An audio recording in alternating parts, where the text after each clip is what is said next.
Prognosticators give CIA levels of assessments, predicting the future. The future. The future. It's time for true capitalist radio. Turn that shit up. It's time for true capitalist radio. Turn that shit up. Sparking synapses in the internet underground. Everyone knows who I am. The world is my chessboard and war is the tool of the game. Don't hate me, I'm just a messenger. Say what you want about me, but I speak the truth. The truth, the truth. Fuck yeah. Fuck yeah.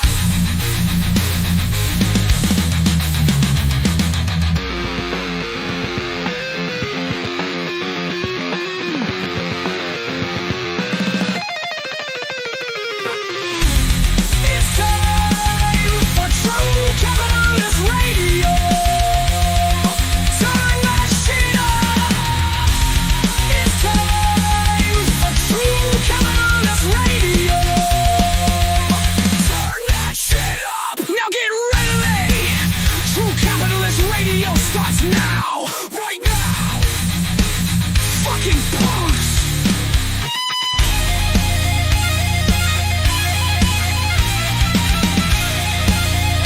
Fucking punks. Fuck yeah.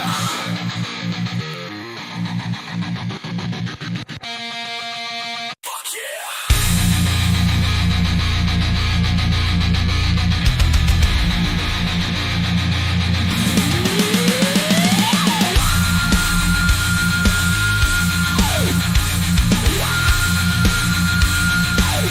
Fucking punks. What's going on, folks? And thank you for tuning in with me to another edition of the True Capitalist Radio broadcast. And of course, I am your host, the man they call Ghost, and I want to thank you very much for tuning in with me. This is episode number 735. Episode number 735 for all the folks that are keeping track of the True Capitalist Radio broadcast. And before we get into anything else, I'd like to ask everybody to please spread this show across the internets and throughout the world and let everybody you know, let them all know that the True Capitalist Radio broadcast, episode number 735, is live and in effect right now. And of course, folks, if you'd like to follow along on this particular broadcast of the True Capitalist Radio show, most, if not all, the links on this broadcast that'll be presented to you is on my official website. Go ahead and type this in your browser right now. It is the following: ghost.report. All right, there it is right there. Ghost.report. I have something that I post called Ghost Report Daily, in which I post links every single day, curated by yours truly, in order for everybody to keep abreast of what is going on in the world. All right, so just FYI, that is what we're getting the links from. But before I do, I think we should just go right ahead and talk a little bit about the markets today, all right? And by the way, Belligerent Brian, reminder, Wales is the Texas of the UK. Thank you for the Rumble rant. Anyway, let's take a look at the markets here. Helter-skelter market just to say the least.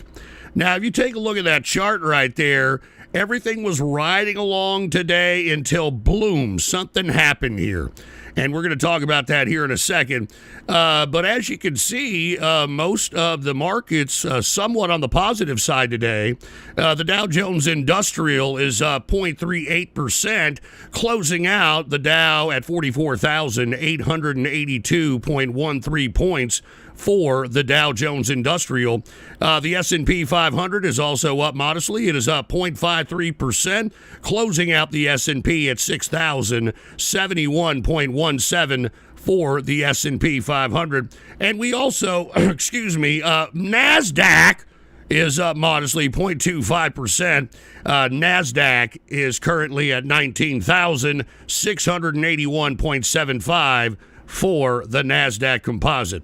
Now, the reason I'm saying that this is a weird helter-skelter market here is because something was announced at the end of the day, and much like what the messaging, at least of the current administration, Donald Trump's administration, it seems to be confusing everybody from the American people, even to the bureaucrats trying to give the request by the president themselves.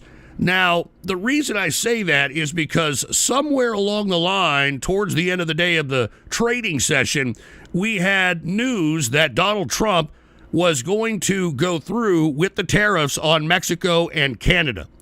Now, many people didn't know whether this was true. A lot of mixed messages coming out of the administration. Nobody knew. So as you can see, there was a massive dip, and then it started going towards the plus side. For $1. All right, thank you very much, you piece of crap. Anyway, as I was stating, it starts going up to the plus side towards the end of the day, and it's because... for $1. All right, great. Jeffrey Ghosteen, will you service my schmeckle? That's great. Anyway, it's because we don't know what's really happening in this administration. We really don't know what's happening. We don't know whether or not the messaging that's being brought out by the White House is actually true or not. And it's already looking bad for the administration on many different fronts. This one is just one of many that have happened in the mere short term that the president has taken reign of the presidency. Now, what caused this dip? Well, once again, the Mexico-Canadian tariffs. And it's official. I mean, take a look at this. Trump says Canada-Mexico tariffs on Saturday may not include oil, but still, they're gonna tariff everything. 25% is the duties on anything coming into the United States from Mexico and Canada. Now, obviously, they are going to respond with their own tariffs, which, as I mentioned, even before the damn administration took power, even going back into the campaign, that these tariffs were going to cause a major wave in our economy. And the fact that the administration ran on the fact that they were going to bring down inflation. They ran on the fact that Joe Biden caused this massive hyperinflation. They are actually going to set the fuse on hyperinflation on almost everything that we buy. And I tried to tell everybody that MAGA is not necessarily going to mean roses and, gold falling from the sky. I mean, we're going to suffer. As I stated on the last broadcast before we had technical difficulties and shit, that Trump is recalibrating what the American lifestyle is going to be. And I know many of you are finding this hard to believe. I know many of you are like, no, Ghost, you're lying. You're lying. He's making America great again. He's kicking out the Mexicans. Well, who the hell is going to take the Mexicans' jobs that are out there tending to the agriculture, tending to the livestock, because the Mexicans ain't around anymore? It's going to be many of you. And the conditions economically are going to be so dire that you will have no choice but to go out and find whatever work is out there. And believe me, with AI, they're taking out all the cush desk jobs. They're taking out the good coding jobs. All that's going to be out there for those that are out there that need a job when these tariffs and the response from these tariffs and this economic crossover that we're turning into actually comes into reality. You people will have no choice but to go and work the fields and tend to the livestock. No choice. So once again, this is what America is going to be turning into. The Americans will be the new Mexicans. All right, mark my word, and it's already getting started. All right, it's already getting started. And Puerto Rican prostate punch, this stream is already, all right, great. Belligerent Brian, that was surprisingly polite of you, Ghost. Are you having a good day? Well, it's not bad so far. And Devious Dave, Trump saved menthol cigarettes. Well, I don't know if that's something to be proud of. I mean, let's just put it that way, all right? Anyway, once again, tariffs is why we're seeing this type of volatile chart in the market today. And it's interesting on what the hell the market is going to react to tomorrow when this finally hits. Because once again, I think that the reason that you had this dip and then comeback at the end of the day's trading session is because of the messaging of this administration. I'd buy that for $1. All right, nobody knows what's real information, what isn't, and that's what's really confusing. All right? And hold on, serious question. Okay, I get you like doing these shows, and I get you enjoy spreading your politics, which I must say are rather reasonable, and I'd consider it to be exceptionally level-headed for a modern conservative, and your show is great, don't get me wrong. All right, thank you very much. All right, I appreciate it. I'm not reading the rest of that crap. But anyway, that's why you're seeing this weird anomaly in the chart today. Let's see, gold. I mean, like I said, we're already at 2,800 gold. Once the shit hits the fan, I think that we're going to see a contraction on metals, all right, because that's exactly what happened right after the 2009 crash. We saw a contraction on metals just for at least a few months, and then it started taking off. And I don't know if that's going to be the same trend at this point, but I mean, I think that everybody right now should be entertaining a decent position in metals. Just like I told everybody in March of 2022 that everybody should start saving their fiat capital and that cash will be king, and lo and behold, it is.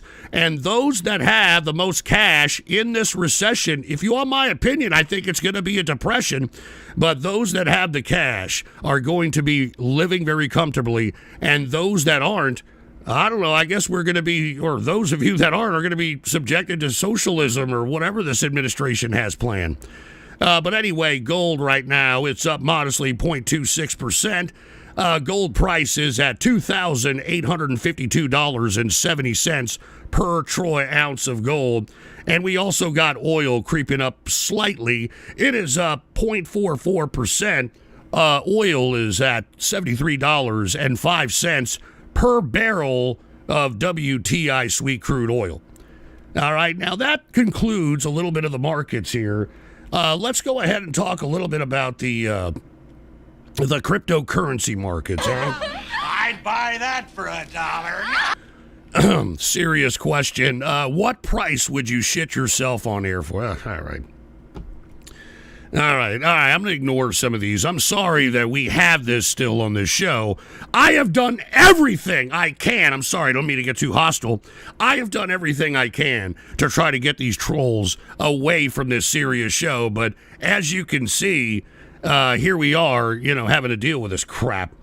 Anyway, put the PC shot on. Cryptocurrency, like I had told most people, I think the cryptocurrency game is gone. It's already over. I mean, Trump ruined it for everybody from that Trump rug pull, that Trump coin rug pull. And now, I mean, you don't hear him talking about Bitcoin reserve and all that nonsense that he was touting, you crypto bros out there on the campaign trail. No, now, if you want my personal view, I mean, if he's going to make anything the currency that is going to be the reserve of America, or I should say digital currency, that is, it'll be his own fucking coin. It'll be his own fucking coin, all right? So with that being said, I just want to let everybody know the reason that we're seeing such volatility is because of the uncertainty in this market. And I think that it's a very dangerous market to be trading at this point in time. And I think it's ruined the cryptocurrency dream for everybody. So, I mean, Bitcoin right now is at 105. Tomorrow it'll probably be at 90-something thousand. But at some point when the general American public, or the general public in general, starts recognizing that we are in a recession, if not a depression, people are going to be liquidating everything that they can in order for them to survive. So it is what it is. And with that being said, let's transition, no pun intended, into something completely I'd buy different. That for $1. And hold on, we got Marshall Bernsey in the house here. Let's see what Marshall Bernsey. Oh, Marshall Bernsey became a member. Hey, cheers to Marshall Bernsey. All right, became a new member of the True Capitalist Radio chat room. And by the way, if you want to be a part of the True Capitalist Radio chat room, all you got to do is go to buymeacoffee.com/GhostPolitics and become a member. What we do in the True Capitalist Radio member chat is certainly not this trolly crap. So if you want serious conversation, and especially serious conversation about the articles that are posted on Ghost.Report Daily, consider joining the True Capitalist Radio chat room.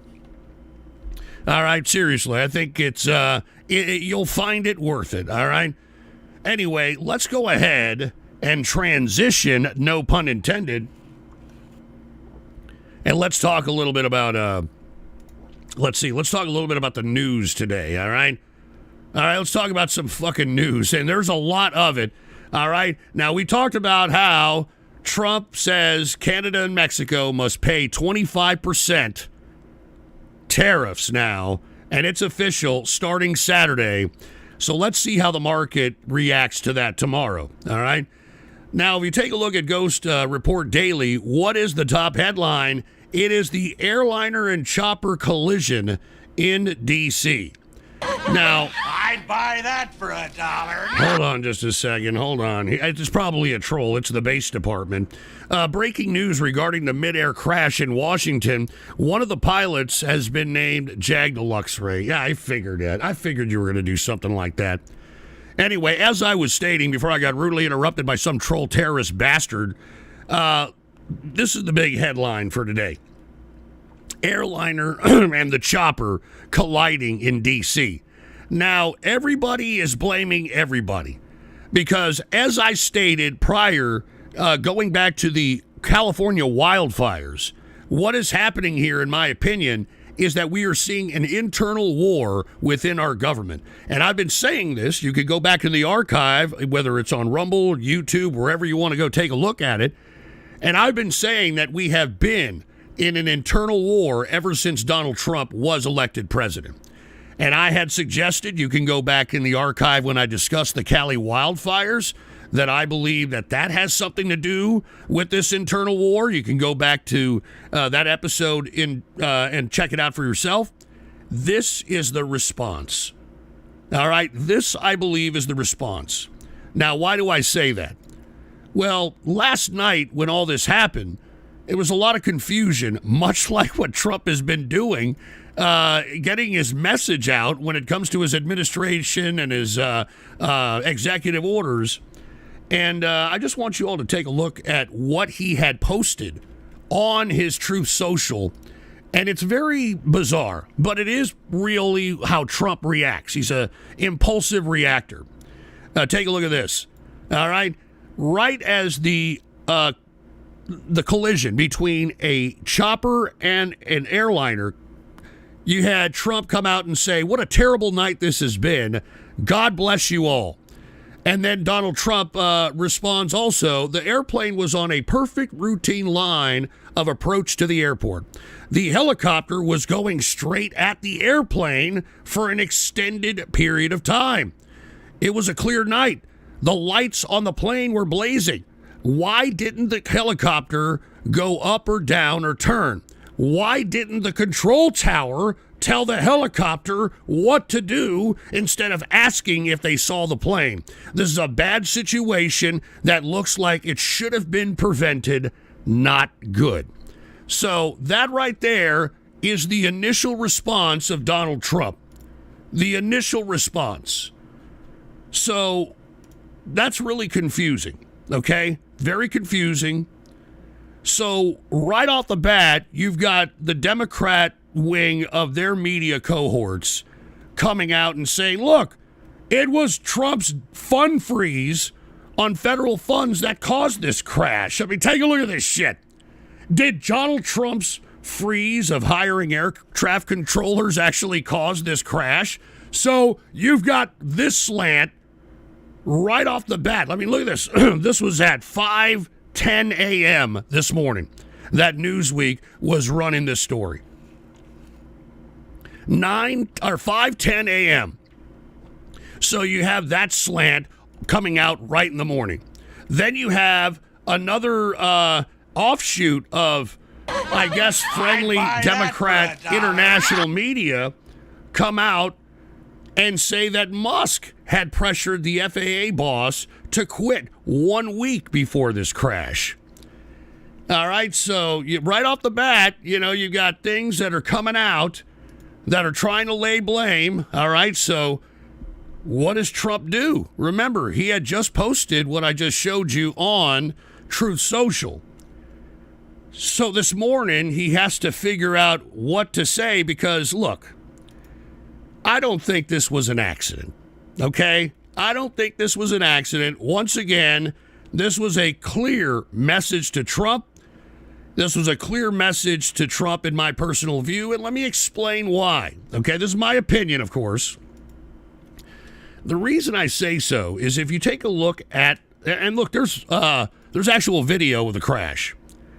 It looks like this helicopter came out of nowhere and continued to follow the airliner in question until it finally caused the collision. And I'm going to show that video right now, which is very, very bizarre. But let's go ahead and let me blow this up here, and let me show you this this footage. All right, we're going to put this as, all right, here it is. Put the PC shot on. All right, here it is. Put the PC shot on. Take a look at this. All right, take a look at this.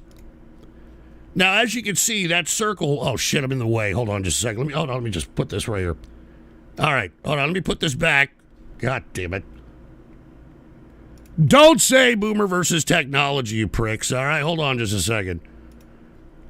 All right, let me go back. All right, picture in picture. All right, put the PC shot on.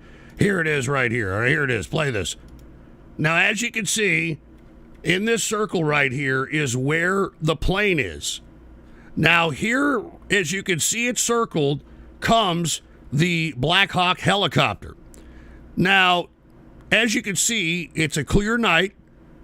The lights are bright on the airliner. I mean, there is no visibility problems whatsoever. And the Black Hawk helicopter continues towards the beeline, towards this aircraft. Okay, there they are. They're approaching each other. And how cannot, just like Trump said in his Truth Social post, how could not the Black Hawk helicopter see the plane? Why couldn't it maneuver? Why couldn't it go up or down? These are actual good questions. Now, here's the collision, which you're about to see. And it looks as if the helicopter just goes right into the damn plane. It looks purposeful, in my opinion. All right, take a look at that. There it is.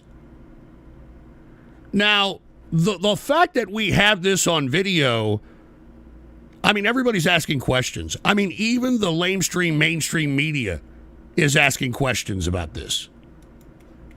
And there's really no clear answer. Now, I showed you that you had some of the left-wing media cohorts coming out and trying to suggest that it was, Trump's Truth Social, or excuse me, it's Trump's federal fund freeze was the culprit behind it. I just posted and showed you that they said Musk had pressured the FAA boss to quit.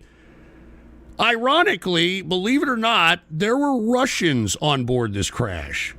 Now, I know that they were just skaters, but remember, okay, the fact that there were Russian world champion skaters on board and there were 64 passengers, and these are the only two that they're at least identifying at this point, that suggests that there were more Russian people on this aircraft. Now, I'd like to know who was on this aircraft because that could tell us a little more on why this was targeted, in my personal opinion. Okay? Now, look, I know many of you people are probably trying to say that, Ghost, you got your tinfoil hat on, but you have to ask yourself, what are the odds again? All right, what are the odds that Russia has something to do with this and the connection between Russia, Trump? I mean, that's why you have to question everything. Because, look, the official narrative, we don't know what it is. We absolutely don't know what it is. So what we have to do is take all the documented evidence that is presented to us as the public and be able to come to some rational reason on why and how things happen on our own. Because as you heard Trump yesterday, he was very concerned. He said, what the hell's going on here? Why didn't the pilot go up or down? I just posted that, True Social. And yet this morning, what did he blame? Take a look at this. Put the PC shot on. He blames DEI and Democrats for the Washington, D.C. plane crash. I'm not joking. Now, this suggests to me that he knows that this was something that was targeting him and his administration. He knows that it was targeting the incompetence, or I shouldn't say incompetence, excuse me, because we have yet to see Pete Hegseth in action. So the inexperience and the lack of clout that Pete Hegseth has within the Pentagon and the whole tentacles of the military-industrial complex. And Trump knows, in my opinion, I think he knows that this was something that was a message towards him, and now he has to answer for. And the more he answers for it, the more he looks incompetent. I mean, the reason I say he looks incompetent is because if we go back to Ghost.report, I mean, there's an article right here where I say, is the Fed fund freeze off or on? Mass confusion. I mean, take a look at this. White House says Trump funding freeze remains in effect despite rescinding the Office of Management Office memo. So at first he announces the freeze. Then some part or some tentacle of his administration said that the freeze is off. Then he comes back and says the Fed fund freeze is back on. It is causing massive confusion. And he's already got that to deal with that makes him look a little incompetent. Then you've got this airliner where he has to answer for, and I swear to God, I'm going to show you so you don't think that I'm trolling or I'm lying. He literally blamed tards for the crash. I'm not fucking kidding. Here, I'm going to show you. He literally blamed tards. He blamed tards and he blamed Democrats for this crash. Put the PC shot on. I'm not fucking joking. Play it. Have more to say about that. I do want to point out that various articles that appeared prior to my entering office, and here's one. The FAA's diversity push includes focus on hiring people with severe intellectual and psychiatric disabilities. He's blaming tards. That is amazing. And then it says FAA says people with severe disabilities are most underrepresented segment of the workforce, and they want them in, and they want them. They can be air traffic controllers. I don't think so. He's blaming tards. On January 14th, so that was a week before I entered office. They put a big push to put diversity into the FAA's program. Do you hear this shit? Another article, the Federal Aviation Administration, this was before I got to office, recently, second term. The FAA is actively recruiting workers who suffer severe intellectual disabilities, He's blaming psychiatric tards. problems, and other mental and physical conditions under a diversity and inclusion hiring initiative spelled out on the agency's website. Can you imagine? These are people that are, I mean, actually, their lives are shortened because of the stress that they have. I'd buy that for $1. Brilliant people have to be in those positions, and their lives are actually shortened, very substantially shortened because of the stress, where you have many, many planes coming into one target. And now here he blames Democrats. You need a very special he starts talent and a blaming very Democrats special here in a genius minute. to be able to do it. Targeted disabilities are those disabilities that the federal government, as a matter of policy, has identified for special emphasis in recruitment and hiring. The FAA's website states they include hearing, vision, missing extremities, partial paralysis, complete paralysis. Now he's blaming epilepsy, cripples. severe intellectual disability, Blame it psychiatric disability, and dwarfism all What, qualify dwarfism? for the position of a controller you hate of midgets? airplanes pouring into our country, pouring into a little spot, a little dot on the map, a little runway. Dwarfism? The initiative is part of the FAA's diversity and inclusion hiring plan. Think of that. The initiative is part of the FAA's diversity and inclusion hiring plan, which says diversity is integral to achieving FAA's mission of ensuring safe and efficient travel. I don't think so. I think it's just the opposite. The FAA website. Here's the Democrats. Shows that He's going to blame the agency's guidance Democrats on here. Diversity hiring were last updated on March 23rd of 22. They wanted to make it even more so.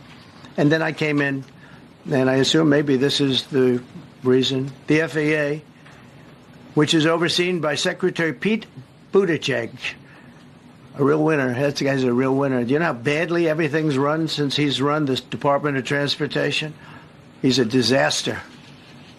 He was a disaster as a mayor.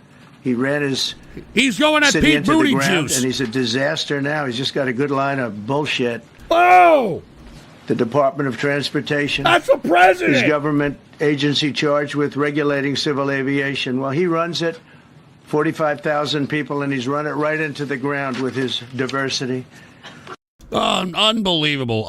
You heard it there. He blamed tards. He blamed cripples. He blamed dwarfs.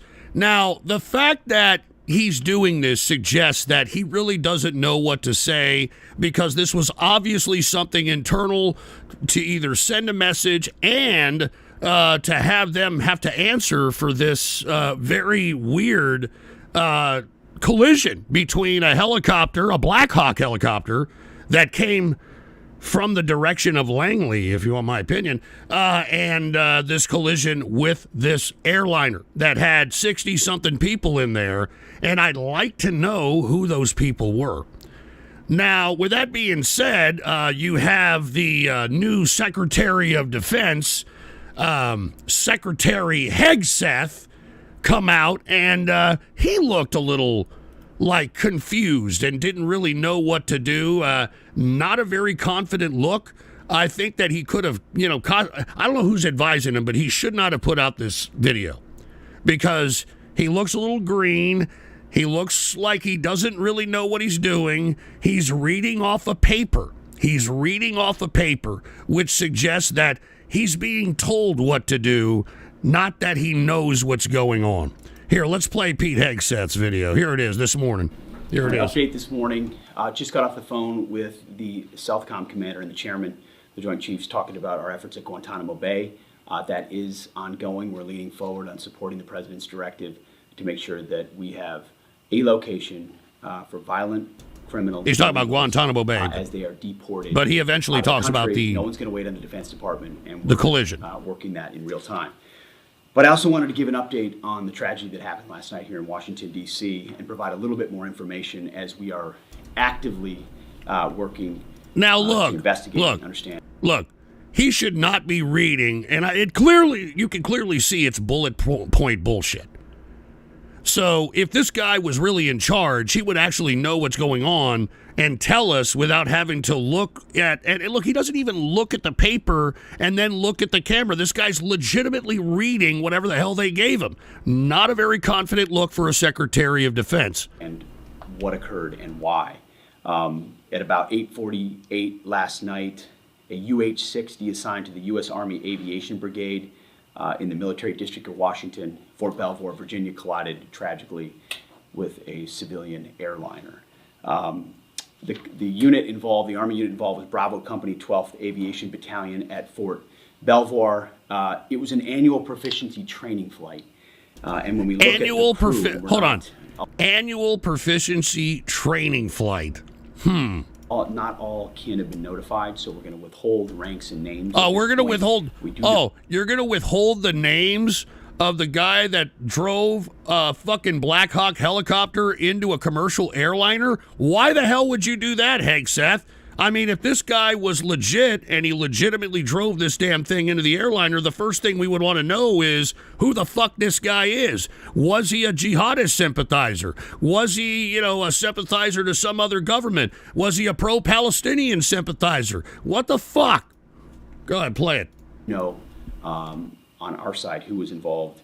It was a fairly experienced crew, and that was doing a required annual night evaluation. They did have night vision goggles.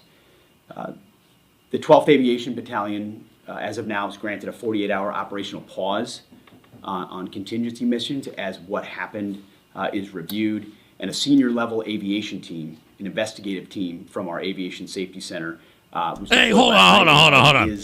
Don't give me that bullshit that they got to notify the families, all right?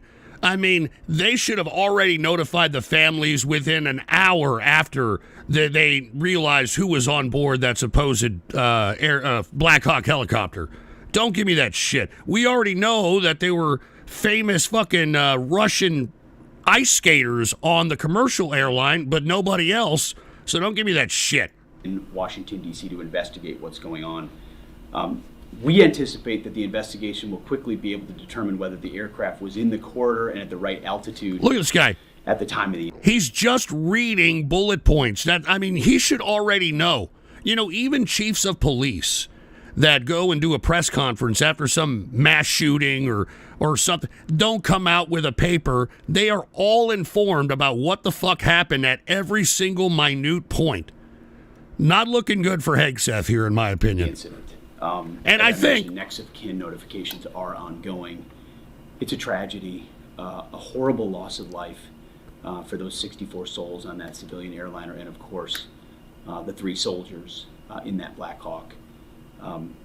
They're in our prayers, their families, and their communities. As people are notified, I can't imagine. And I know it's gone from a rescue mission to a recovery mission.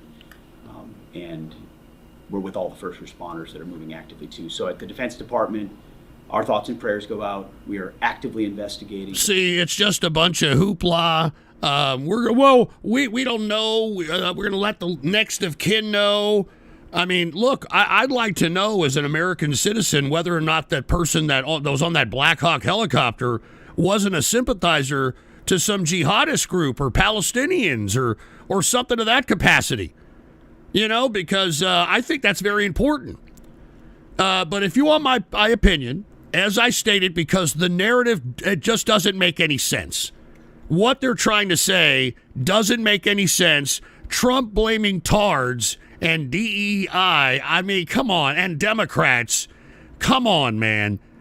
I mean, that doesn't fly, no pun intended, well with people that are fucking wondering how a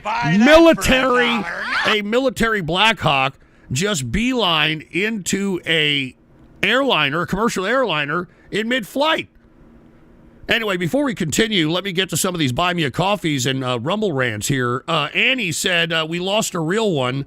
I'm not clicking that, all right? I'm not clicking that, Annie, and I'm not saying the rest of your name because it's fucking racist. We got Joseph. Thank you very much for the $5 bill. We got Froppy. Oklahoma Senator Dustin Devers wants to ban all porn and make it so that anyone producing it is a registered sex offender. And when asked about how it violates the First Amendment, he said, I could care less about the First Amendment. And did you throw his address on there? Oh, Jesus Christ. Well, first of all, let me comment on that, all right? I do believe that we need some kind of intervention, some kind of legal intervention into the distribution of pornographic material. I do not believe that we should do the extreme of what this nutcase in Oklahoma or wherever the fuck it is, anybody who is caught waxing their carrot to it or producing it needs to go to jail. That's ridiculous. That is utterly ridiculous.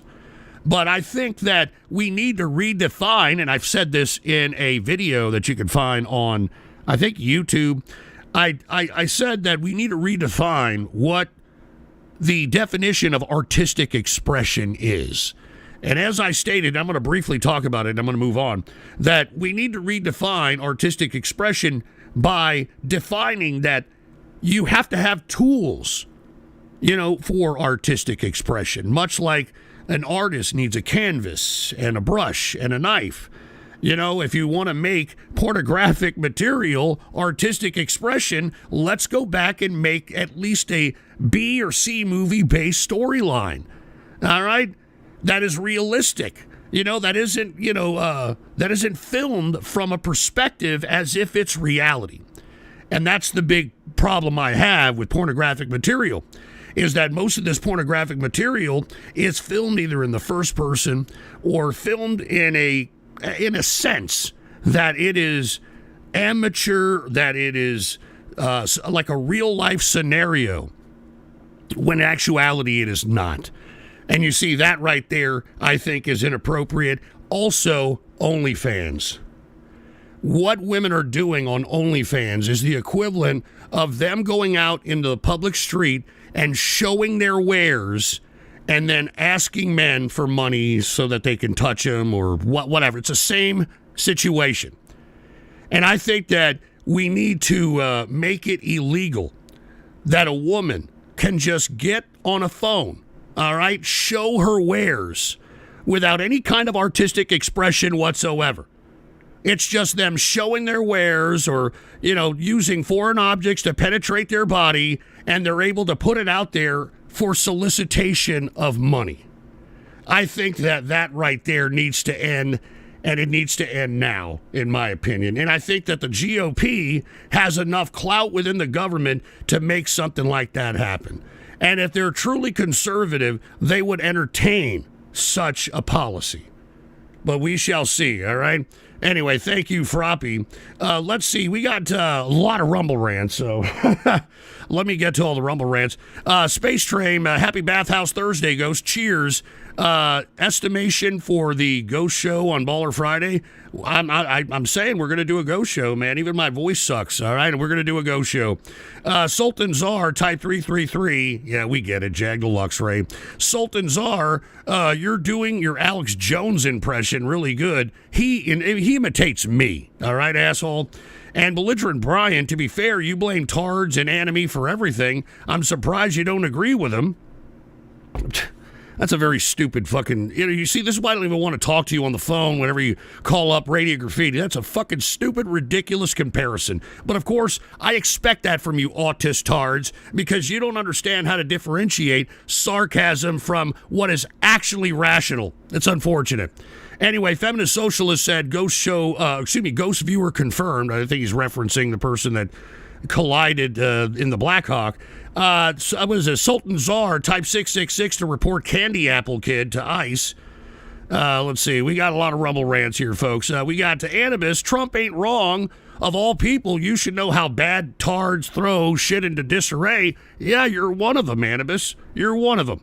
And trolling the intrawebs, breaking news, Jag survived the plane crash. When asked how, he said he had to resort to cannibalism. Yeah, that's great.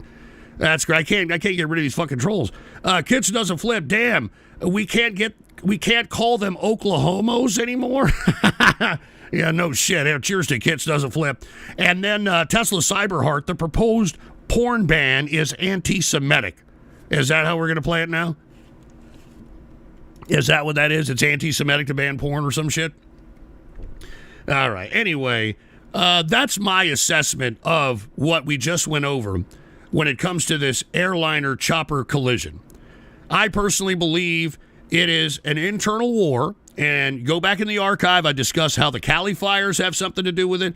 This is the response to those Cali fires, and what does this do? What does this actually do? And I'll get to you in a minute, Froppy. What does this actually do? It actually puts the spotlight on how competent the Trump administration is dealing with a tragedy, first and foremost. Secondly, it has them having to answer for why and how this happened. Third, whoever was on that flight, that was definitely a message. I don't think it's a coincidence that there were Russians on that flight. I do not think it's a coincidence that there was Russians on that flight, and that's why the Trump's narrative on whatever the hell happened here is completely ridiculous, because he can't answer for it. He can't. Buy that for $1. He absolutely can't. And I'm going to get to the buy me a coffees in a minute, all right? So anyway, that is my assessment, and there are no survivors, all right? There's no survivors in this crash, but that's where we're at this point in time. And look, I linked this Black Hawk helicopter can fly without pilots link because not that I'm suggesting that it may or may not have been pilotless. I'd buy that for $1. I'm just simply pointing out that the possibility of that being a reality is there. I'm not saying it happened, but how else can you explain supposed 3 people in a Black Hawk helicopter beelining right into a well-lit commercial airline? You can't. I mean, I know that Trump is trying to blame tards and trying to blame Democrats, but I mean, I think it's a little deeper than that. So once again, that's the only reason why I put this link in the Ghost report, Ghost Report Daily link aggregation here. Now, with that being said, let's talk about some more Trump news because, you know, he is the incoming administration. Let's talk about the picks that had testimonies today. All right, take a look at this. 3 of Trump's most controversial picks face simultaneous I'd grilling. buy that for $1. All right, you trolls. I'll get to your damn fucking buy me a coffees in a minute. Shut the fuck up! Anyway, as I was stating before I got rudely interrupted here, 3 of Trump's most controversial picks face simultaneous grilling. Now, I attempted to try to watch some of each and every one of these testimonies, and I'll be honest with you, I think the best one, if you want to talk about most entertaining, probably the RFK Jr. one. Now, there were so many little clips that you could get from RFK Jr., but I had to bring out the one that was the most comical. The absolute most comical, and I think probably everybody has already seen it, but it bears repeating. It absolutely bears repeating. It is this confrontation between RFK Jr. and none other than Pocahontas. None other than Pocahontas. And I'm just going to let the clip just speak for itself because it's great. Just listen to this. I'm asking about Look at this shit. fees from suing drug companies. Will you agree not to do that? You're asking me to not sue drug companies, No. and I'm not you going This to is agree great. to drug companies as much not- as you want. I'm not going to agree to not sue drug companies or anybody. So let's do a quick count here of how, as Secretary of HHS, if you get confirmed, Man, look at you RFK. He can barely handle this. Look at this. Every one of those lawsuits. He's holding it all in. Let me start the list. You could publish your anti-vaccine conspiracies, but this time on U.S. government letterhead, something a jury might be impressed by. You could appoint I people don't to the understand that. CDC vaccine panel who share your anti-vax views and let them do your dirty work. You could tell the CDC vaccine panel to remove a particular vaccine from the vaccine schedule. God, this broad- You look, could you're remove getting on my vaccines fucking- I'm gonna from drink some special coffee here. compensation programs, which would open up manufacturers to mass torts. You could make more injuries eligible You for can tell he's not used to being compensation, talked to even like if this there by a is no woman. causal evidence. You could change vaccine court processes to make it easier to bring junk lawsuits. You could turn over FDA data to your friends at the law firm, and they could use it however it benefited them. You could change vaccine labeling. You could change vaccine information rules. You could change which claims are compensated in the vaccine. This guy's blowing his honker. He's like, good God, compensation I wish I had a program. line of There's a yayo. lot of ways that you can influence those future lawsuits and pending lawsuits while you are Secretary of HHS.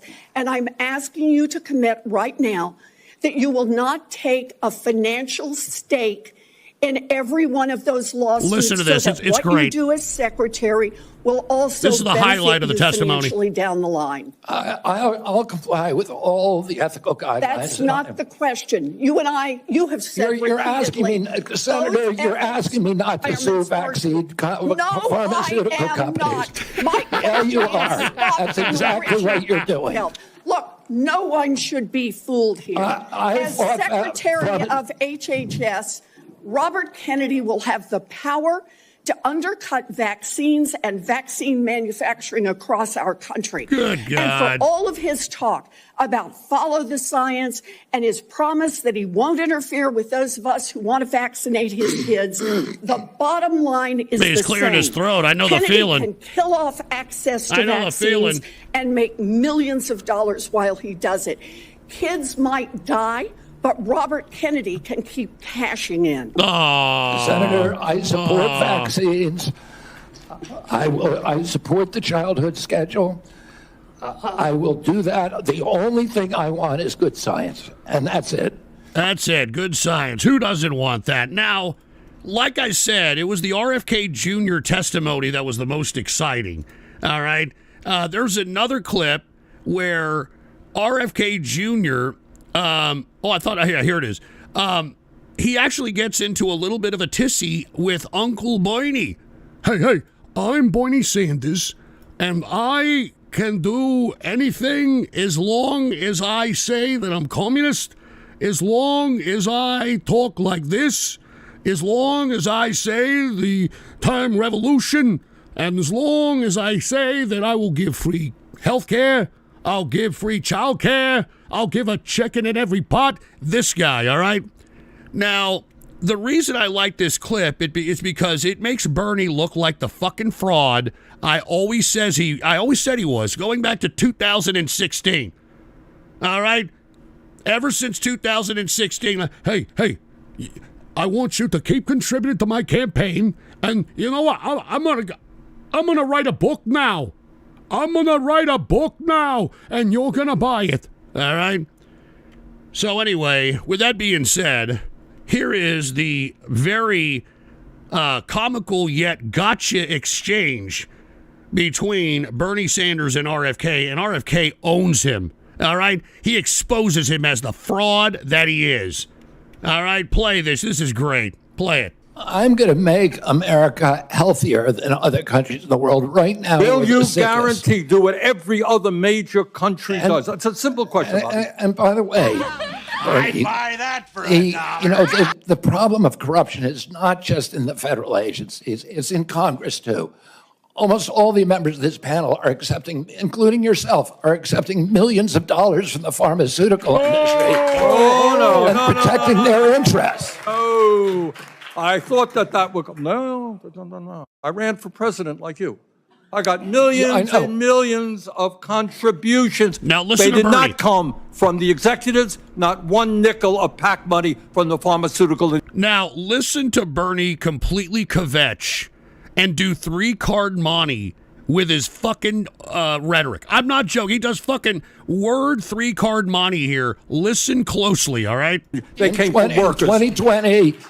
In 2020, you were the single largest because I had receiver of pharmaceutical money from workers all over this country. Workers, you were the not a nickel from corporate tax. You were the single largest acceptor of pharmaceutical dollars. No, from workers in 1.5 million. Yeah, out of 200 million. All right. But you have not answered. Last question. Did you hear him there? All right. RFK Jr. calls him out and said you were the biggest beneficiary of donations from Big Pharma. And he goes, no, you're lying, no. And then he calls him out on the $1.5 million that he took. And then Bernie comes out, well, that was out of $200 million. All right, so let's not talk about it no more, all right? Let's move on. Fucking fraud, Bernie. What a piece of shit, all right? Any of you idiots that supported this fucking prostate-infected bastard, you're just as idiotic as voting for Trump in this fucking election, all right? But now that Trump's here, we got to fucking deal with him, and I don't want bad for the country, so I'm trying to root for Trump here. I'm trying to root for his nominees. But, man, I don't know, man. I mean, look, going back to RFK, okay? Going back to RFK here, he did something very interesting. I'd buy he that actually, for $1. and I'm going to get to the donations here in a minute. But he actually slips himself some Zyn, which is this tobacco pouch. Take a look at this. Look at this. He does it on the cool, and he throws it in there. And, he's getting some nicotine there, all right? Now, I mean, is that something that somebody that's supposed to be some kind of authority in health should be doing? I mean, hey, more power to you, buddy. But anyway, as I was stating, there was other people that were testifying in their hearings, in their confirmation hearings. One of them was Kash Patel. And the Kash Patel one, other than the Klobuchar exchange, which I don't even think it's worth even showing, there wasn't much action at that particular hearing. As a matter of fact, Kash Patel, with the exception of him trying to deny that he, may or may not have been on the Stu Peters show, and he tried to deny that he was affiliated with any of the January 6th fundraising. He tried to deny that, he made any money on selling some kind of, COVID vax cleanse or some shit. But I think that the best part of the Kash Patel hearing was this exchange between not even really him, it was Peter Schiff. Now, let me explain something about Peter Schiff here. Peter Schiff is completely scared shitless in this exchange with Kash Patel. And I think it's the highlight of the testimony because Peter Schiff has to know that he used the government in an attempt to try to, I don't know what vendetta he had against Trump, but he used the power of the government in order to try to destroy Trump financially. And I'll admit this, believe me. I mean, I'm not naive with what Schiff has done. And he now knows, now that the Republicans are in power and now that Trump's in power, he is certainly going to be targeted by Trump in more ways than one.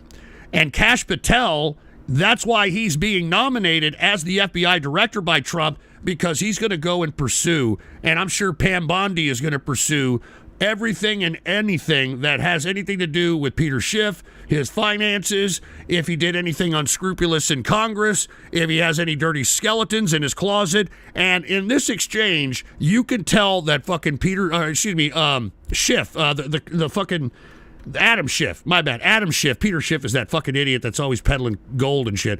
Adam Schiff, you can see here he is scared shitless. Play it. Said, get my grand jury testimony. I asked the Department of Justice to make it public.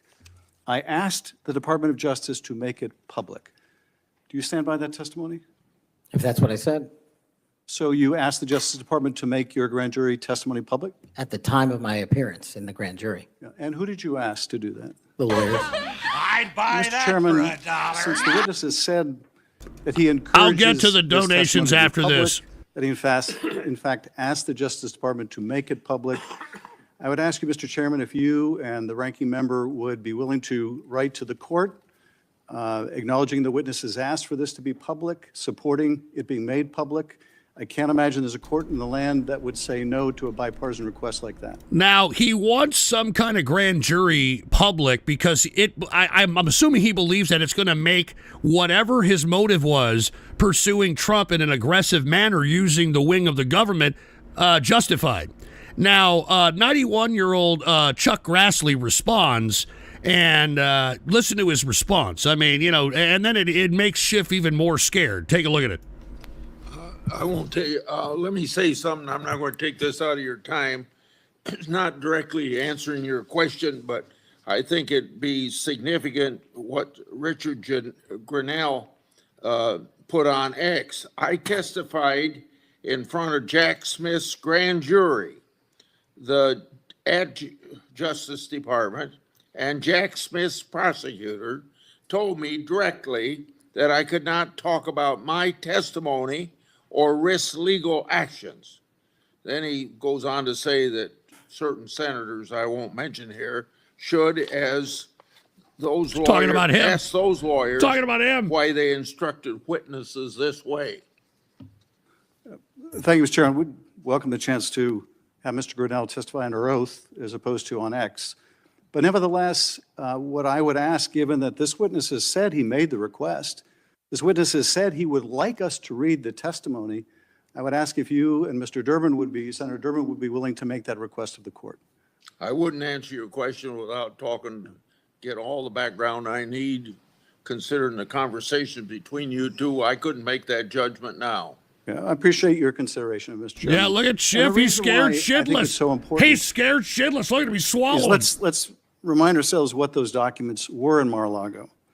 According to the indictment, the classified documents Trump stored in his boxes included information regarding defense and weapons capabilities of both the United States and foreign countries. They're talking about the documents case. They're talking about the documents case, and it is suggested, at least here, by Chuck Grassley, that somebody in Congress here, which he's talking about Schiff, threatened witnesses in order for them to testify, to say certain things, to justify the FISA warrant, to justify the raid on Mar-a-Lago. And that's what he has to answer for now that the Republicans are in power. United States nuclear programs, potential vulnerabilities of the United States. Now, here he is listing all the documents that Trump supposedly had. Now, this would have held water a little bit. I thought that this was probably the strongest case of all cases. The problem, fucking Joe Biden did the same shit. All right? So, yeah, it's kind of hard, to fully prosecute somebody when when Joe Biden had similar documents, sensitive documents, in his garage. So that's why this went nowhere. And Schiff should have known that. But, of course, I guess his haste to try to either use Donald Trump as a means of promoting himself politically, or it was a personal vendetta, whatever, it's going to cost him, in my opinion. And its allies to military attack and plans for possible retaliation in response to a foreign attack. So testimony that goes to the care or lack of care, the truthfulness or lack of truthfulness of Mr. Patel would be directly relevant to whether he should be confirmed as FBI director. And those records are there for the asking. No court's going to turn us down. Mr. Patel may be, I don't know, but he may be the first nominee for FBI director in history who felt it necessary to plead the fifth, to say that he wouldn't testify to a grand jury because it might incriminate him. Maybe the first nominee for FBI director ever to feel the necessity of pleading the fifth. Shouldn't we ask for that testimony when the witness himself says he would encourage it? Finally, listen to the desperation, man. This guy's scared. We need to think about where we are in this moment. Now, here's the emotion. We have a new president. Here's the emotion. He's fired prosecutors who investigated him. He's investigating other prosecutors, or his Department of Justice is.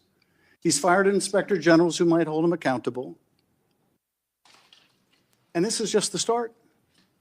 And as FBI director nominee, he's chosen someone whose primary qualification, in my view, is his willingness to say yes when everyone else would say no. No, I just, the president. I don't know, man. I actually have a new view on Kash Patel. I don't really like the things that he does on his extracurricular activity, like going on certain weirdo podcasts and saying incendiary shit that now comes back to haunt him in this hearing. But I did appreciate the fact that he, and let me go ahead and play that clip of Kash Patel when asked about the releasing of January 6th folks that were out there, conducting whatever they were conducting on January 6th.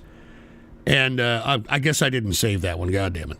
But anyway, he did disagree with Donald Trump on the fact that the violent offenders that were released by Donald Trump, he did not agree with, and that he said that he does not agree with the with any assault or murdering of any law enforcement. So that right there suggests to me that the fact that he even answered it in that capacity suggests that that Kash Patel is going to be somewhat autonomous when he is the FBI director. So, that kind of was a breath of fresh air. So, much like Hegseth, I'm going in with a positive frame of mind, optimistic, although Hegseth doesn't look pretty good after this situation with the mid-air collision of the Black Hawk and the commercial airliner. But hey, let's continue, all right? Aside from RFK, aside from Kash Patel, We also had Tulsi Gabbard. I'd buy that for $1. We also had Tulsi Gabbard, and I'm going to get to these right after I cover the hearings of these Trump nominees here. We had Tulsi Gabbard, and the Tulsi Gabbard testimony was a little boring.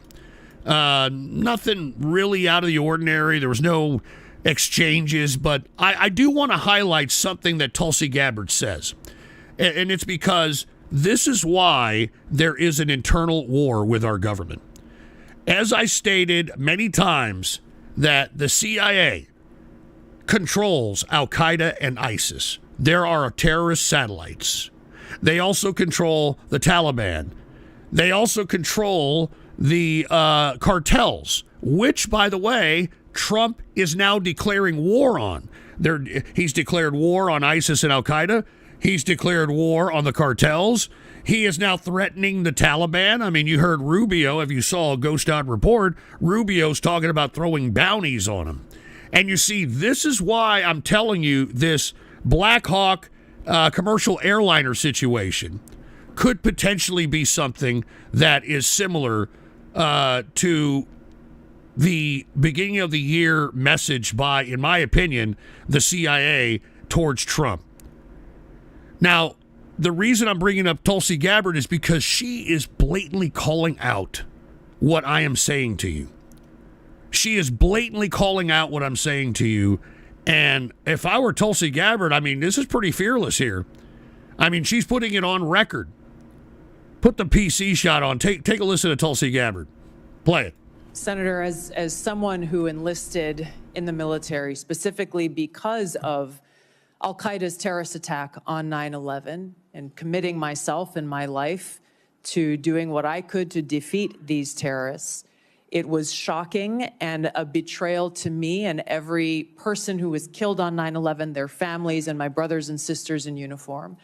When, as a member of Congress, I learned about President Obama's dual programs that he had begun really to overthrow the regime of Syria, and being willing to, through the CIA's Timber Sycamore program that has now been made public, of working with and arming and equipping Al-Qaeda in an effort to overthrow that regime, starting yet another regime change war in the Middle East. DoD Train and Equip program, again, begun under President Obama, is widely been known, looked at, and studied, that ultimately resulted in over $500 million being used to train who they called moderate rebels, but were actually fighters working with and aligned with Al-Qaeda's affiliate on the ground in Syria, all to move forward with their regime change and not acknowledging what was obvious at the time and what has unfortunately borne true, which was that a regime change war in Syria, much like the regime change wars in Iraq, the toppling of Gaddafi and Mubarak, while these are all dictators, would likely result in the rise of Islamist extremists like Al-Qaeda taking power. I shed no tears for the fall of the Assad regime, but today we have an Islamist extremist who is now in charge of Syria, as I said, who danced on the streets to celebrate the 9/11 attack, who ruled over Idlib with an Islamist extremist governance, and who has already begun to persecute and kill and arrest religious minorities like Christians in Syria. I understand. Why that should be acceptable to anyone is beyond me. It shouldn't is be. certainly And I not in our understand. Now, as you can see, Tulsi Gabbard lays it all on the line, which is what I've been telling you fucking people for years. I've been telling you people for years that the Al-Qaeda, ISIS factions are terrorist satellites of the CIA. All right? And what is happening right now, and this is why I believe that we saw this this weird yet, no official narrative, or at least a narrative that makes any sense, this collision between a Black Hawk helicopter, which came out of Virginia and looked like Langley direction, I mean, in my opinion, beeline into a commercial airline. I mean, same with the Cali fires. I talked about what that has to do with it. I talked about how the terrorist attack at the beginning of the year had a lot to do with this. So, in my opinion, Tulsi Gabbard laying it all on the line like that in the public record, I think that is, pretty ballsy of her, to say the least. Because, no one has ever come out into the public arena in Congress, on record, saying something like this. So I hope she has a lot of security. Let's just put it that way. I hope she has a lot of security. Anyway, let us continue, folks. Let me go ahead and get some of these Buy Me a Coffees that were donated here. I got a lot of them. Cheers to everybody out there, even though a lot of you are fucking trolls that donated. Let's see. We got another Froppy who said, if you're going to try to make any form of artistic expression illegal, you're going to get JFK'd. What the hell does that mean? And then we got Jag the Jong Unray. Hello, my name is Jag the Jong Unray. On behalf of the Korean people, you should have invested in Floyd Droid meme coin. It's shooting to the moon. That's great. And then we got Geno X 1987 sounding like Alex Jones today. Can we just say it was oopsie daisy? What the hell does that mean? Don't compare me to Alex Jones, dude. I'm not Alex Jones. All right? I mean, come on, man. I mean, is that what y'all want? Y'all want me to come out like Alex Jones and, hey, how are you doing? It's Alex Jones here. And I want everybody out there to buy the Super Male Vitality so it can give you the big-ass boner, so it can protect you from the reptilian lizard women that are coming from Orion's penis, and my filters. The hell out of here. Anyway, let us continue. Thank you, Gino. And then we got airliner chopper collision equals another win for the capitalist shock trooper. Fuck you, whoever donated that shit. Anyway, Jag number one suspect. He's seen where the Cubs on the... Dude, shut the fuck up about this crap, all right? Anyway, we got the Outpost. Is Warren really trying to convince us that RFK Jr. is going to be a patsy for Big Pharma while she's getting checks every week from Pfizer? And that's what she was trying to call... Actually, RFK was trying to call her out on that Outpost. Trying to completely call her out. And that was one of the funnier exchanges. The next one, of course, was Bernie Sanders being called out by RFK for being a fucking fraud. Anyway, thank you, Outpost. And another one by Outpost. Bernie also seems to ignore that employees and workers of these corrupt corporations include CEOs and other corporate elite titles, still considered as, quote, workers. You understand what kind of word games he's playing there, Outpost. All right? Cheers to you for understanding and not being a naive fucking autist like these idiots in here in some of these chat rooms. Anyway, thank you, Outpost. Cheers to you. And speaking of TARS, take a look at this. Jag Jong Unray, who said, let's see, where on the passenger's manifest? I'm not saying those names, asshole. All right, you're a fucking jerk for putting real names and you're an ass crack. Anyway, we got 15 and a half inches of pure imagination who said social justice warriors are fond of saying that people who have privilege, aka straight white men, only think they're being persecuted when they lose their privilege. But this is projecting. Democrats will complain that Trump is persecuting them when in fact they're losing their privilege of being above the law. And also, no offense, but Chuck Grassley looks like he has 1 foot in the grave. He's 91! All right, I think he looks pretty good for 91. He's pretty lucid. He got his frame of mind going on. He looks worse than Joe Biden. Nah, man, Chuck Grassley, he's not Joe Biden, man. He's still sharp. He sat through that whole goddamn testimony, and come on, man. I get it. He is old. All right, he is fucking old. Don't get me wrong. But I hear you, man. Anyway, let us continue, folks.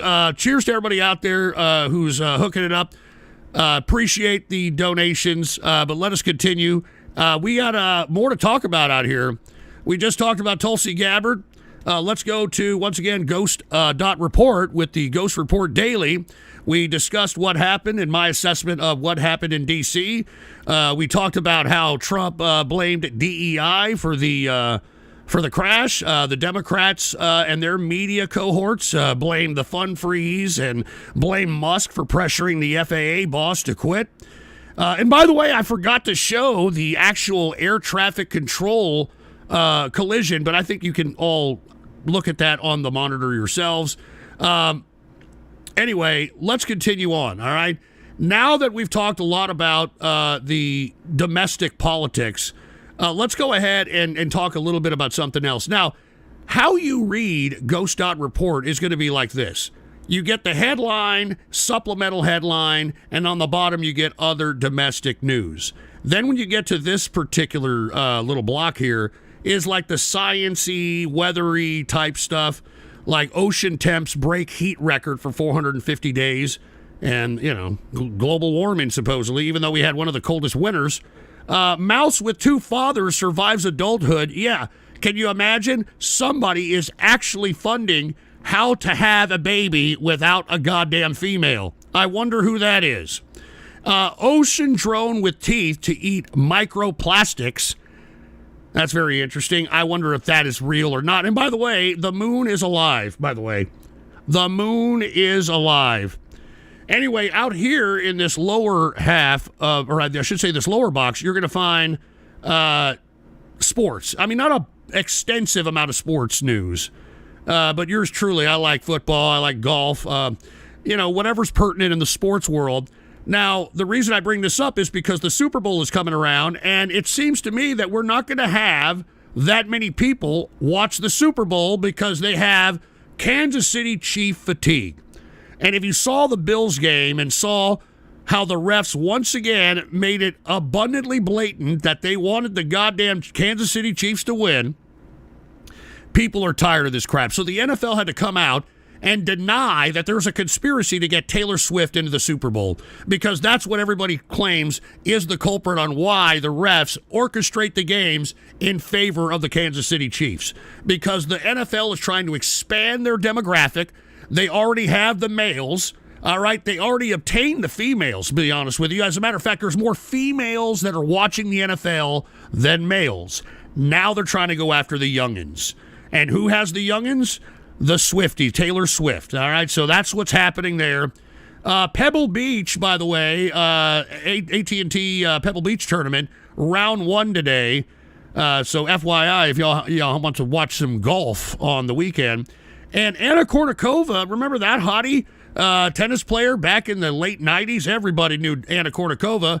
Then Enrique Iglesias wifed her up, and they've led a pretty quiet life. First appearance, and we haven't seen her in a long time. Very quiet life. She's out now, and look, that's her in her heyday. But she's seen in a wheelchair, and it goes to show you that, some of these active sports that require cardiovascular or the use of your legs, I mean, even though it puts you in good health, it can ruin your mobility. I knew an old lady that lived to be 100 years old, and she spent from 70 years onward in a wheelchair because she was an active jogger. She was an active marathon runner. And she says she regrets the fact that, she did all that if she was just going to be in a wheelchair for the latter part of her life. So, you got to take the good with the bad, all right? Anyway, getting back to Ghost.report, here's where you're going to find a lot of the news when it's either going to be the main subject matter of international news. All right, is what you're going to find here at this middle top block. And, of course, it's Vladimir Putin.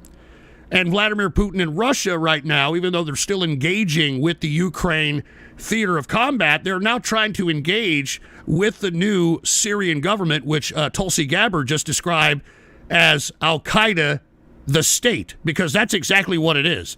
The guy who is the leader of Syria is a straight-up jihadist, bloody killer.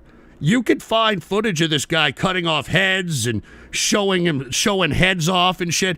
But now that he's an older guy, and now that he realizes that the whole reason why he went out and did all this jihadi shit was to establish some kind of an Islamic state, which is what they're doing. And I believe, personally, that the CIA made this happen. Because remember, it happened out of nowhere at the end of the year, right before Trump was going to take office. You had, and I told you it was Al-Qaeda. You had Al-Qaeda and the ISIS variants in Idlib go and directly attack town to town. They started in Hama. They went to Homs, then to Aleppo, and they went right into Damascus. And then when they went into Damascus, that's when they took control of the government. They ousted Assad, and now Al-Qaeda is in control of Syria. And mark my word, Syria is going to be a thorn in the side of Middle Eastern policy of Donald Trump. And this was done for a reason. Once again, war within our government.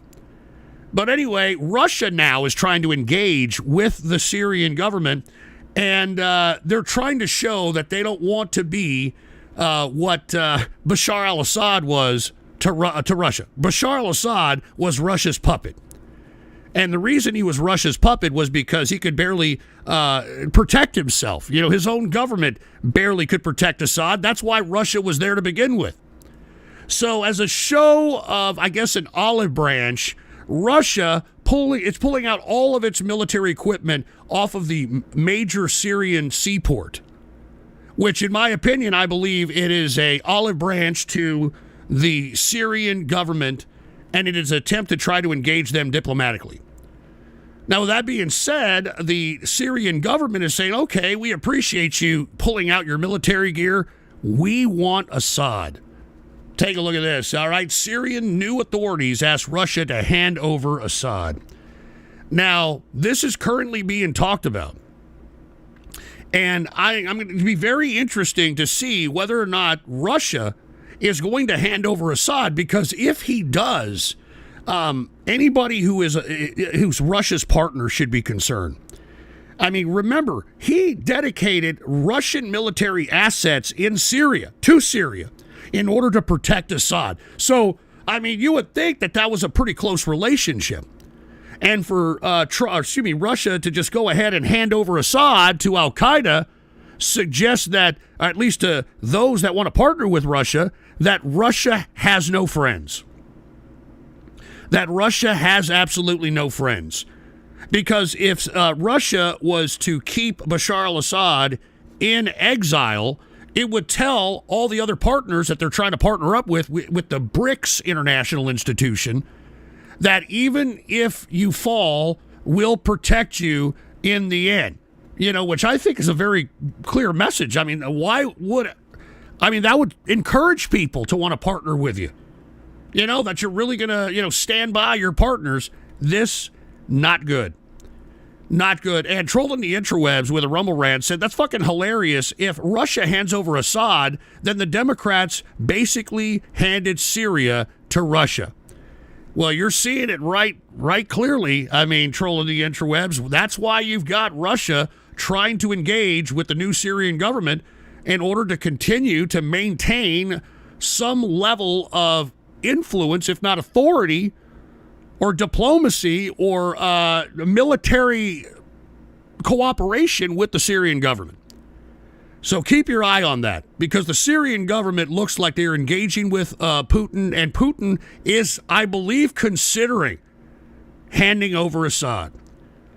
So watch for that right there. As, this continues with the Syrian and Russian government, Ukraine continues to drone inside Russia, and it doesn't look like there's any end in sight. Why? If you take a look at the previous edition of the Govt Report Daily, Putin does not want to deal with Zelensky. Zelensky is a no-go when it comes to any kind of negotiation of peace between Ukraine and Russia. And this is a little bit of a problem. This is why you have Trump, and we reported on it in the previous show before we had technical difficulties. This is why Trump, in my view, is now turning away from Russia and even scolding Russia, giving Russia ultimatums. Remember, he said, hey, either go to the negotiation table or else. I'm sorry, as you can see, I talk a lot, and unfortunately, I have a little problem, whenever you talk a lot. Talking a lot is not healthy, all right? Just letting you know. And this is, this kind of problem that I have, it afflicts any public speaker, anybody who has to speak a lot. So just FYI, my apologies, all right? Anyway, once again, Ukraine is droning Russia. Putin does not want to have any peace negotiations with Zelensky. And this is where we're at this point in time. All right. So let's see what Trump does with Putin. All right. He's now getting more and more friendly with China, which we're going to talk about in a minute. But he's starting to kind of turn his back on Putin. Now, while this continues, this whole campaign that Russia initiated, the invasion of Ukraine continues, Putin is spending billions. While the Russian people they can barely afford to survive. And it's because of the astronomical amount of inflation. And moreover, did you see they have a 27% interest rate on the ruble and yet still can't curb inflation? And the reason is because of all the sanctions that the United States have put on Russia. You have new ones that have come on by the EU, which we're going to talk about briefly. So the wartime economy is the only thing keeping the Russian economy alive. And in my opinion, and I've said this many times, that's why Russia doesn't want to deal with Zelensky. They want to continue this wartime economy because I think that Putin is pot committed. Putin is absolutely pot committed. If he decides that he wants peace, I think that he's murdered by his own people not too long after that. The only thing keeping Putin in power is this war. All right? There's a lot of people that have died. He's already almost close to 1 million Russians have died in this campaign. And a lot of those people aren't going to forget. All right? And the fact that, he's continuing this military campaign is the only thing I believe that is saving him. The only thing that I hear, in my opinion, that is saving him. It's the only thing. And with that being said, I had a link here for the Russian campaign assessment by none other than the Institute of the Study of War. And if you have time to do this, it's a very extensive assessment on the actual implementation of the invasion by Russia, what is happening, the different territory that's being taken, the whole 9 yards. So that's why I have that there. Don't have time to read it all on here, but take a look at it for yourself when you have time. Now, something very interesting that has come about here is that the unseen war collaboration between Russia and China. Now, China isn't outright giving weapons or any kind of military armaments to Russia. I mean, if they did that, the world would sanction them. The West would sanction them. They can't afford it anymore. It's bad enough that the means of production are moving out of China. It's bad enough that we have, kind of curbed our buying from Chinese goods. And, they can't afford to see any more sanctions. I think that'd be it. So they can't outright help Russia, even though they want to keep that line of communication, that line of allyship open. So what are they doing? They're dealing under the table with Russia and providing them rare earths. Providing them rare earths in order for them to continue to construct their war machine. And this is something that has gone under the table. As a matter of fact, it may be overt, but there's really nothing we can do about it. All right? So this is how the Russians are continuing to build weapons. This is how they're continuing to build technology, drones. It's because they're getting the rare earths from China itself. And this is something that I hope Trump addresses because he's starting to get buddy-buddy with China, and I hope that he addresses this amongst a whole other array of problems. Because in my opinion, as I've stated, since we're going to go ahead and talk about China here, I personally believe that DeepSeek, all right, which has been the main headline here for the past couple of days this week, is something that was calling out Trump. Remember, I talked about it on the last show. Trump made a huge pledge to, $600 billion in order to accelerate AI technology in America. It was announced. Elon Musk was pissed because he wasn't a part of it, so he criticized it.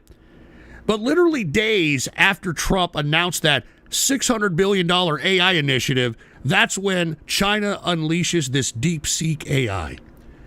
And like I said on the last show, what makes DeepSeek so great? All right? Why is everybody going towards it?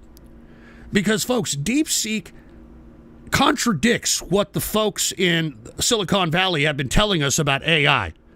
The folks in Silicon Valley have been telling us that AI needs these massive amounts of chipsets that only NVIDIA can produce. It's also told us that it needs an astronomical amount of power in order to process AI and its inquiries.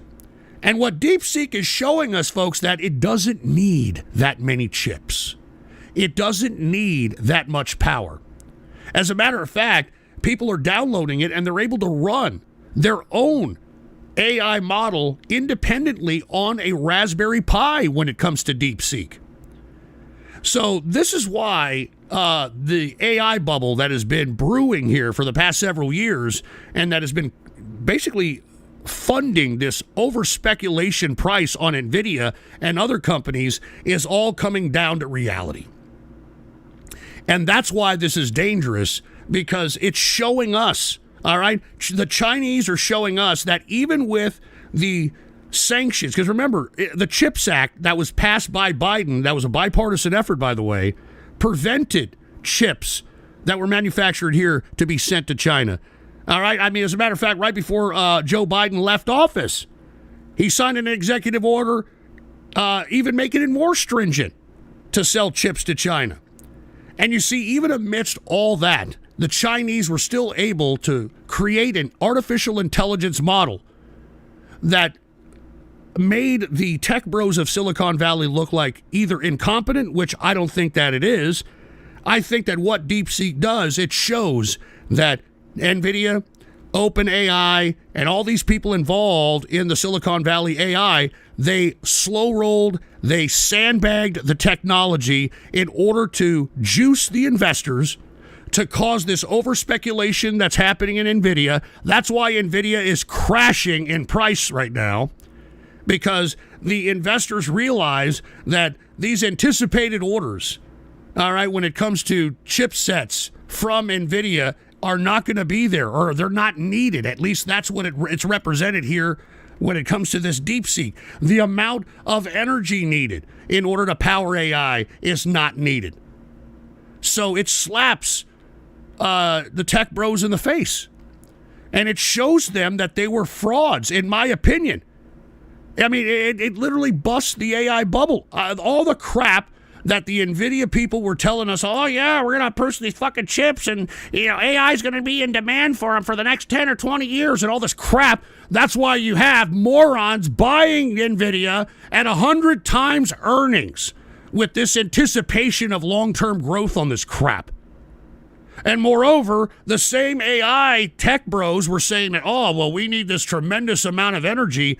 DeepSeek showed that you didn't. So that's why, in my opinion, we're slowly going to see a massive contraction in AI technology, and we're already starting to see it now. So I think that the tech bros got their hand caught in the cookie jar, and this DeepSeek, in my opinion, makes Trump look like an idiot. And there's a lot of things that are making Trump look like an idiot. I mean, we talked about him today, even though I was trying to see, I'm trying to highlight both sides here. You know, I am for some of his, I was for the funding freeze, but who the hell knows if that's still in play? We talked about that earlier. But anyway, since we're talking about China, and I discussed prior to the AI discussion here, I talked about how the collaboration between Russia and China is actually in rare earths. And I think that this is a very interesting story here, because China makes a huge discovery of rare earths within its own country. And by the way, they're in control, I believe, of over, 60% of the rare earths on Earth to begin with. Okay, so if they make this huge discovery, these rare earths are what's used to create these processors, create these chips, create technology, create AI. All right, this is a very interesting discovery because it changes everything. It puts China in a powerful position in order to mass manufacture tech crap. All right, and look, they're proud of it. Let's go to the yesterday's Ghost Report Daily. If you go to yesterday's, they're flaunting their robot technology after the DeepSeek revelation. Look at this shit. China's humanoid robots dance at Spring Festival Gala impresses overseas social media users. I mean, they're taking this DeepSeek PR and they're running with it. They're trying to say, hey, look, we're the real tech bros. All right, not Silicon Valley. And we are in an AI and robotic arms race right now with China. And that's why, in my opinion, Trump is now trying to throw an olive branch at this point in time. But I think that the Chinese see that olive branch as weakness. All right? And here it is, right here. Like this was on yesterday's Ghost Report Daily. After talking tough during the campaign, Trump appears to ease up on China. And as a matter of fact, on a previous edition, there's an article linked that Trump wants to visit Xi Jinping within the first 100 days of his administration. Now, I'm not too sure if this is a smart move. I mean, remember, I've always said that the Chinese are death before dishonor type people, and they've been holding out. I mean, they held out throughout the Biden administration. And the fact that you've got Trump out here kind of cowering a little bit to the Chinese, I think the Chinese are seeing this as a sign of weakness. And I don't like it. I don't like it one bit. And look at this. He wants to strike a deal with China. A big, beautiful Trump deal with China? Washington hawks puzzle over calls for China to help in Ukraine and hints of a possible TikTok reprieve. So what I'm seeing here is that he thought that he was going to have this type of relationship with Putin. I'm talking Trump. Remember, Trump was so confident that he thought that he was going to be able to end the war before he was inaugurated, which that has not happened. All right? He's even come out and say, hey, Putin, you either come to the negotiating table or else. All right? And that really hasn't flourished into anything. So now he's turning his attention away from the Russian simping that he's been doing ever since the damn campaign started. Now he's taking a little bit more favorable look towards China. Now, I don't know if this is the right diplomatic move, in my personal opinion. As I stated, I believe that this is a sign of weakness. At least that's how I believe the Chinese will read this. So let's see how the Chinese react to this. Because they need to do something. Because they're in a massive economic situation themselves of their own fucking doing. Take a look at this. It's the Chinese Lunar New Year, the year of the snake, consequently. Economic hardships affect Lunar New Year celebrations in China. So, Trump believes that because China is in such economic dire straits, he believes that he has the leverage to be able to be the person in control of a diplomatic attempt at making a deal. And as I stated, I mean, I don't know. I'm not too sure if that's the case. I mean, they may at face value claim that, oh, yeah, okay, just like they did. Remember, it was the Chinese that re-signed a trade deal that has not been honored. January of 2020. Do y'all remember that? There was a trade deal that was made by, not 2020, 2019, excuse me. It was 2019, January, when China and Trump's administration had signed a new trade deal that has not been honored. Okay? And the reason it hasn't been honored because 2 months later, COVID came to America. And then the COVID shutdowns and the vaccines and all that shit. And that deal has never been honored. So if the Chinese didn't honor that deal from Trump, what makes Trump believe that he's going to convince the Chinese to honor this new deal that he wants? And I just don't think he's going to do it. I don't think he's going to do it. Anyway, moving on from China, this is today's Ghost Report Daily, January 30th. We talk a little bit in here at the bottom of the middle box here. It is Hamas releasing prisoners. Our hero has returned. Hamas releases 8 more prisoners as part of the ceasefire deal. Now, the problem is that even though you have Hamas releasing hostages, Benjamin Netanyahu has come out and delayed the prisoner exchange because of a chaotic Hamas scenes after the Palestinians are all going back after the invasion, after the offensive by Israel. They're all going back, and Hamas is trying to save face, and they're trying to put out propaganda and that sort of thing. So as a result, Netanyahu is stopping, all right, is absolutely stopping the exchange, and I'm not too sure if that's going to be positive considering that they had a deal, you know? So let's see what happens between the Palestinians and Hamas. And also, very interesting, Israel moving against the United Nations. Did y'all hear about this? Fear hits East Jerusalem as Israel moves to close UN Palestinian Refugee Agency. And it's because Bibsy, or Benjamin Netanyahu, claims that this building, this refugee agency, this area was actually being used by Hamas themselves. So, and Hezbollah, like they were housing terrorism. They were housing, this is alleged, of course, by Benjamin Netanyahu, that they were housing weapons at this United States Palestinian refugee camp. So this is why Israel is now moving to close that United Nations building, which I'm sure the United Nations doesn't appreciate, which shows you that many different nation states are now turning their back on that international institution. Let us continue. Out here, you're going to get a little bit of, on the last block here, on the last here, what you're going to find is a little bit of Asian news and other international news all the way until the last block, all right? Japan's aging problem, and it shows it in this chart. I think that Japan is in a very, very dire straight situation with their population.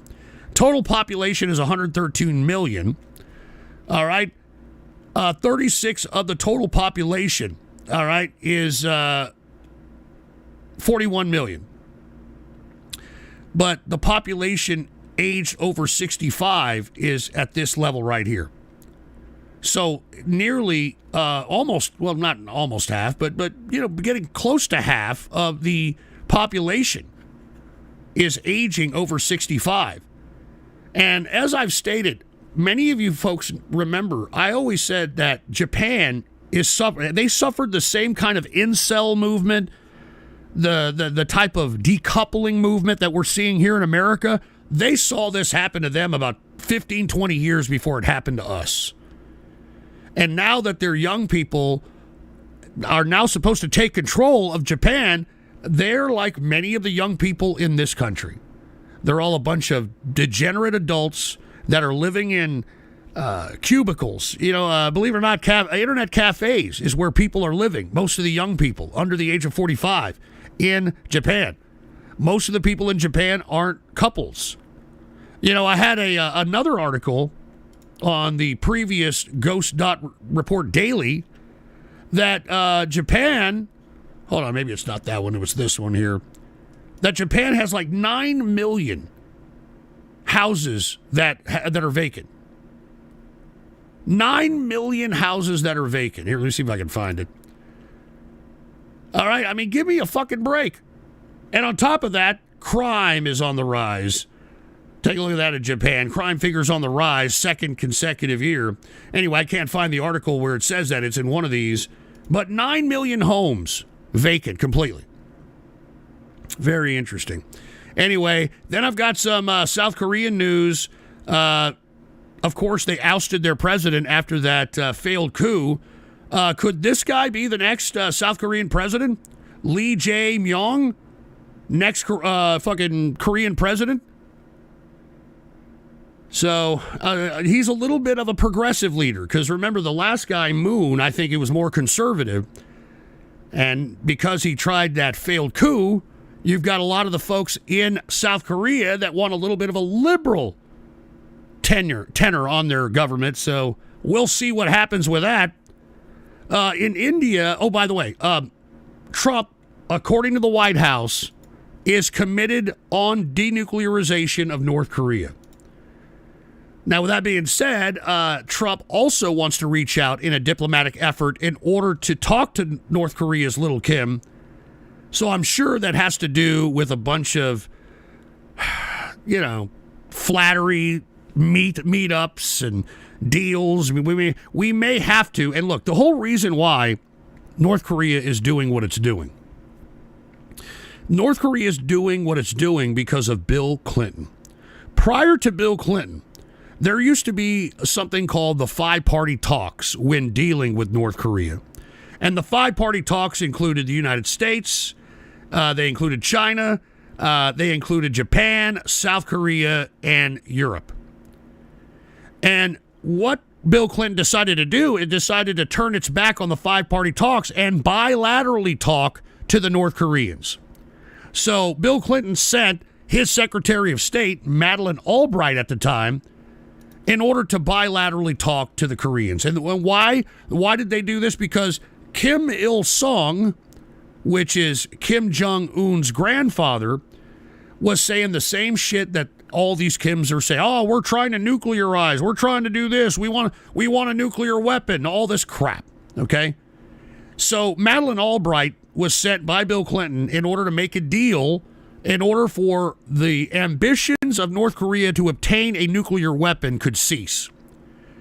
And what culminated after that meeting with Albright and Kim Il-sung is something called the Joint Framework Agreement. North Korean Joint Framework Agreement, in which the United States under Bill Clinton decided that we were supposed to pay for North Korea's electrical grid. We were supposed to pay for North Korea's light water reactors. We were supposed to pay for all this shit. Okay, and then when Bill Clinton fulfilled his tenure and in came George Bush Jr., George Bush Jr. said in the campaign that he wasn't going to oblige the Joint Framework Agreement and wasn't going to build anything or send any resources or any money to Kim, at the time, Kim Jong-un, Kim Jong-il, which is the son of Kim Il-sung. He decided, all right, well, if Bush Jr. is not going to oblige the Joint Framework Agreement, so we're going to kick out the United Nations out of North Korea. We're going to kick out the International Atomic Energy Agency out. We're going to kick them all out, and we're going to restart our reactors. And ever since then, we've had this fucking problem with North fucking Korea. All right? And that was like 99, 2000. We've had this fucking problem because Bill Clinton decided to go over there and fucking negotiate with this fucking prick bilaterally. Okay? And this has been a thorn in our side ever since. So I'm sorry I went off on that soliloquy about North Korea, but that's why we had this fucking problem. All right? Sorry about that. I know that was a little long-winded. But let us continue here. Did y'all hear that Hindus were celebrating, I forgot, one of their holidays, and there was a massive stampede killing, I think, about, 100 people, 60 people, whatever it was. Well, after the stampede, they decided, and here's footage of the stampede. Let's go ahead and look at it. To the stampede that killed dozens at the Maha Kumbh Mela festival in the northern state of Uttar Pradesh. The stampede happened Wednesday as millions gathered for a holy dip in sacred river waters in what has been called the largest gathering of humanity. The government ordered a judicial inquiry into the incident later the same day. Authorities said crowds broke through barricades and trampled on pilgrims who were sleeping on the ground waiting for a pre-dawn holy dip. Senior police officer Vaibhav Krishna. Authorities promptly undertook rescue and relief efforts and formed a corridor for ambulance and rescuers, and with the help of ambulances, 90 injured were taken to the hospital. However, unfortunately, 30 devotees were killed. All right, 30, my Some bad. witnesses spoke of a huge push towards the rivers that caused devotees to fall on each other. Others said the closure of routes to the water brought the dense crowd to a standstill and caused people to... Look at all those people, all right? This is supposed to be the biggest meeting of humanity. Look at all those fucking Indians. Collapse due to suffocation. Nearly 280 million people have attended the festival since it began 2 weeks ago. Devout Hindus believe bathing at the confluence of 3 sacred rivers, the Ganga, Yamuna, and mythical Saraswati, absolves them of sins and brings salvation. The 6-week event is expected to draw some 400 million devotees this year. Opposition leaders have blamed the stampede on mismanagement and urged the government to improve festival arrangements. Oh, man. Local media on Thursday called for better crowd planning to prevent a repeat of the incident. A crowd plan in 400 fucking million people? Crowd plan? How the fuck are you get a crowd plan for that? Good God. Anyway, they're taking the dip into those 3 rivers that they were discussing there. But once again, that's what's happening over there in India. Meanwhile, in their neighbor country, Pakistan, did you read about this? Take a look at this. Pakistan police arrest father for killing U.S.-born daughter over TikTok video. Let's take a look at this. All right, I think that this is some footage here. All right, I guess not. I guess that's her. Okay, I guess that's her. But anyway, Pakistan police say a man who recently moved his family back to southwest Pakistan from the United States shot and killed his 15-year-old daughter in a so-called honor killing after she allegedly refused to stop sharing videos on TikTok. So there you go, out of Pakistan, by the way, all right? And also, I don't know what the hell's going on over there in Australia, but there is a massive amount of anti-Semitic behavior that is happening. It almost ruined Aussie Day, if you go take a look at some of the previous Ghost Report dailies.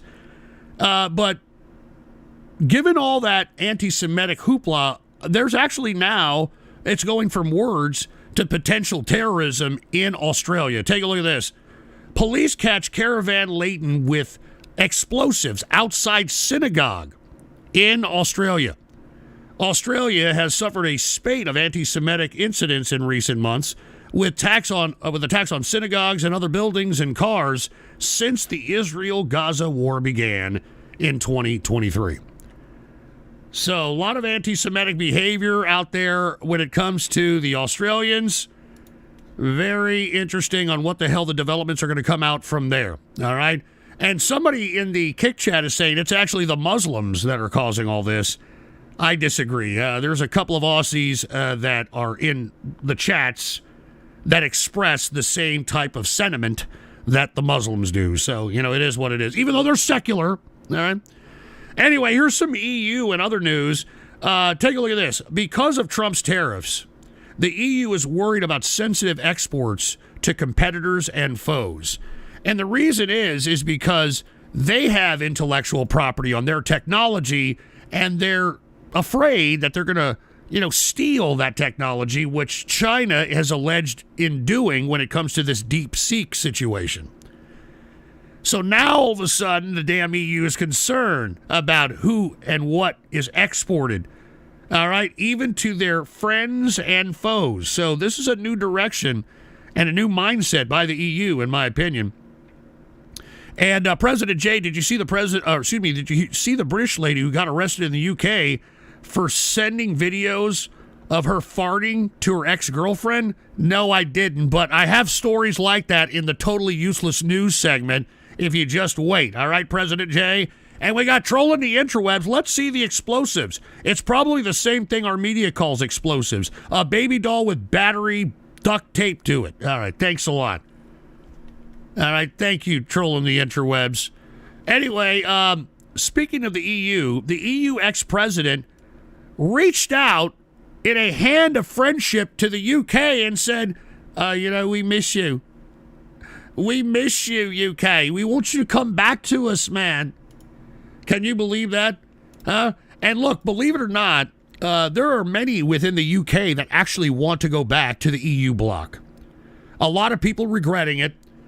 As a matter of fact, I think Starmer, who is the current liberal, or at least an American term liberal, prime minister, is entertaining that fact. All right, so let's see if Brexit is reversed. They're having a very big political turmoil in the country of UK. Let's see what happens. Hey, we miss you, mate. Why'd you do Brexit, mate? Why'd you do Brexit? Well, they didn't want to be fucking ruled by some central authority of bureaucrats in Brussels, I could imagine. And speaking of elections, did you all the things that are happening in Germany right now? They're having a snap election because the current chancellor has lost confidence in the government, and as a result, they are in the process of a snap election. And of course, we have heard that Elon Musk is trying to interfere in that election. You've got a far right-wing pro-Russian party that's trying to take control of this particular government in Germany. And you know who came out recently? Angela Merkel. Angela Merkel. She came out and slammed her old party. Slammed her own party, for Christ's sake.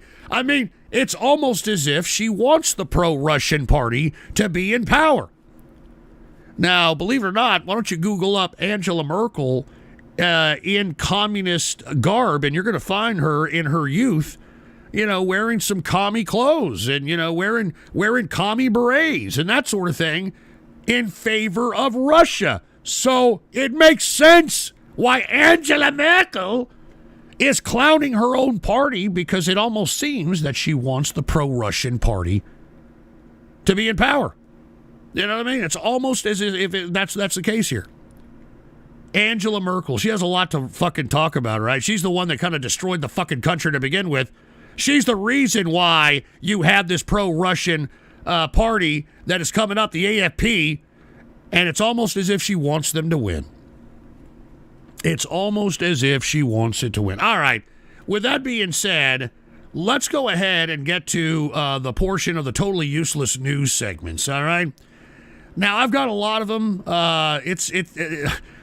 For all those that want to know where you find totally useless news, you find it at the bottom over here. Let me go ahead and get to this here really fast. All right, here it is. Take a look at this. Put the PC shot on. The totally useless news will always be right here. And they're always going to be funny. I try painstakingly to look for good, totally useless news. Like today's woman facing jail over offensive bumper sticker. What bumper sticker? What does it say? Don't be a cunt. Don't be a cunt. All right? Take a look at this. A woman is set to face trial for an alleged threatening bumper sticker on her car. Don't be a cunt.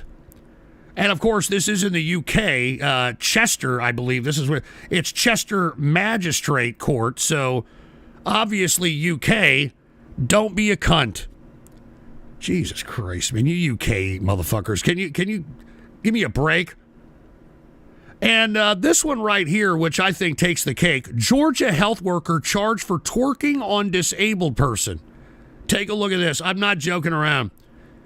I'm not kidding. Look at this. Come in and chill with me. Look at this. Here, let me not get copyright struck there, but look at it.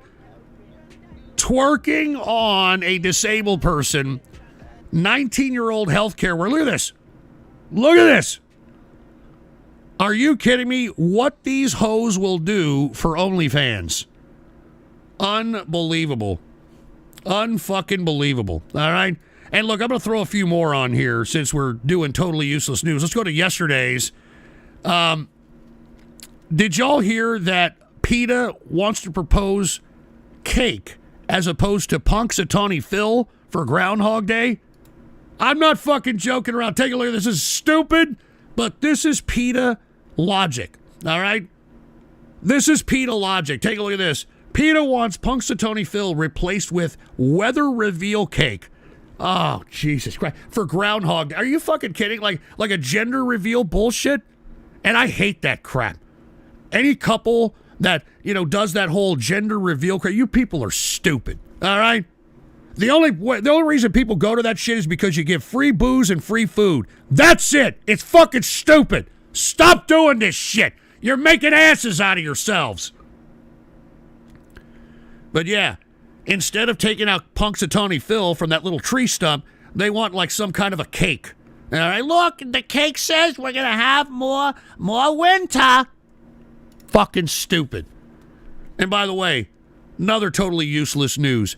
Pizza flavored cereal. Dude, how fat are we? I mean, how fat are we when it comes to sugary cereal crap that we're just like concocting the most weirdest concoctions in order to try to sell different forms of crap to eat? Pizza-flavored cereal. Would you all try this? Huh? Pizza for breakfast? Sure. Pizza-flavored Cinnamon Toast Crunch for breakfast. Jesus Christ. I mean, we're fat, dude. We're just, I mean, it's one thing to be a little girthy. It's a sign of a good life. But, man, I mean, we got morbidly obese homeless people. And that's why, right there, pizza fucking flavored fucking cereal, for Christ's sake. All right, put the PC shot on. Here's a couple of more, and then we're going to get out of here, all right? Woman surprised by being declared dead.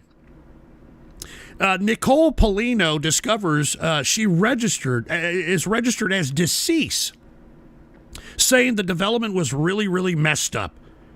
So that means that she's got to go through this whole rigmarole to try to prove that she's actually alive, and she's got to prove. I mean, I could only imagine the amount of money, the time, effort, and energy that this poor woman is going to have to go through in order to prove that she's not dead. And it's probably some stupid bureaucrat that, mixed some fucking papers together that caused this. That's great, right? And speaking of chicks that have bad luck, take a look at this. I'm named after my mom's favorite booze, and I don't even drink. All right, just imagine that. There's this broad. She looks like a straight edge type of a broad.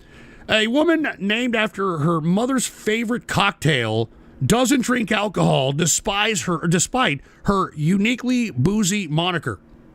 Tequila Shane Jones says her mom couldn't decide between Tequila Sunrise, the name Tequila Sunrise, I'd buy that for a popular drink made from tequila and orange juice and grenadine, or Shaylee Shine, or whatever the hell her name is. So there you go. I mean, this is embarrassing. All right, stop naming your children after fucking ridiculous shit. All right, I mean, come on. I mean, there's bitches out there that are naming their kids Louis Vuitton and Gucci, and give me a fucking break, man. Anyway, 15 and a half inches of pure imagination. He says the UK, where it's okay to groom teenage girls to be full-time rape victims, but don't dare have a bumper sticker that says naughty words. Yeah, no shit. Very, very good highlight there. 15 and a half inches of pure imagination. Man, cheers to you. All right, no shit. And we got Cornbread Man with a Rumble Rant who said, this reminds me of mothers doing premature C-sections in 2014 so that their kids would be born on the date 12/13/14. Oh, did bitches really do that shit, man? Fucking women are fucking, come on. Come on. I mean, only women would think of dumb shit like this. I'm sorry. And Animus, Ghost Don't Lie, you bought a year's supply of pizza cereal, you ham bone.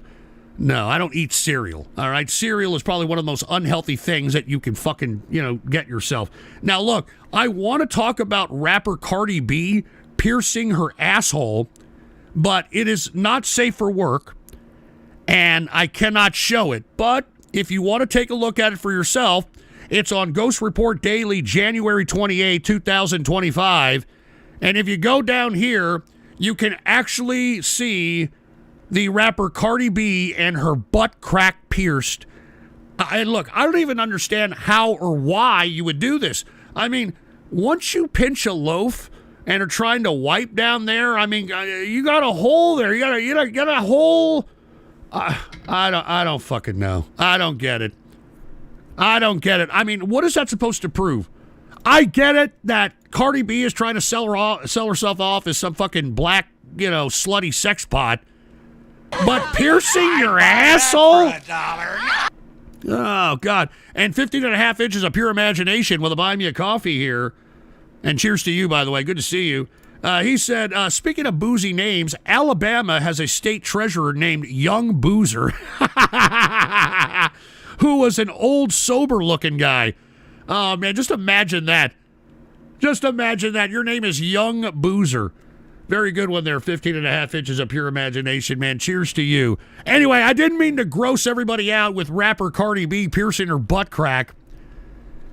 But by God, all right, one more, and we're gonna go. All right, one more totally useless news, because I've been posting them, and I've been enjoying, kind of finding these.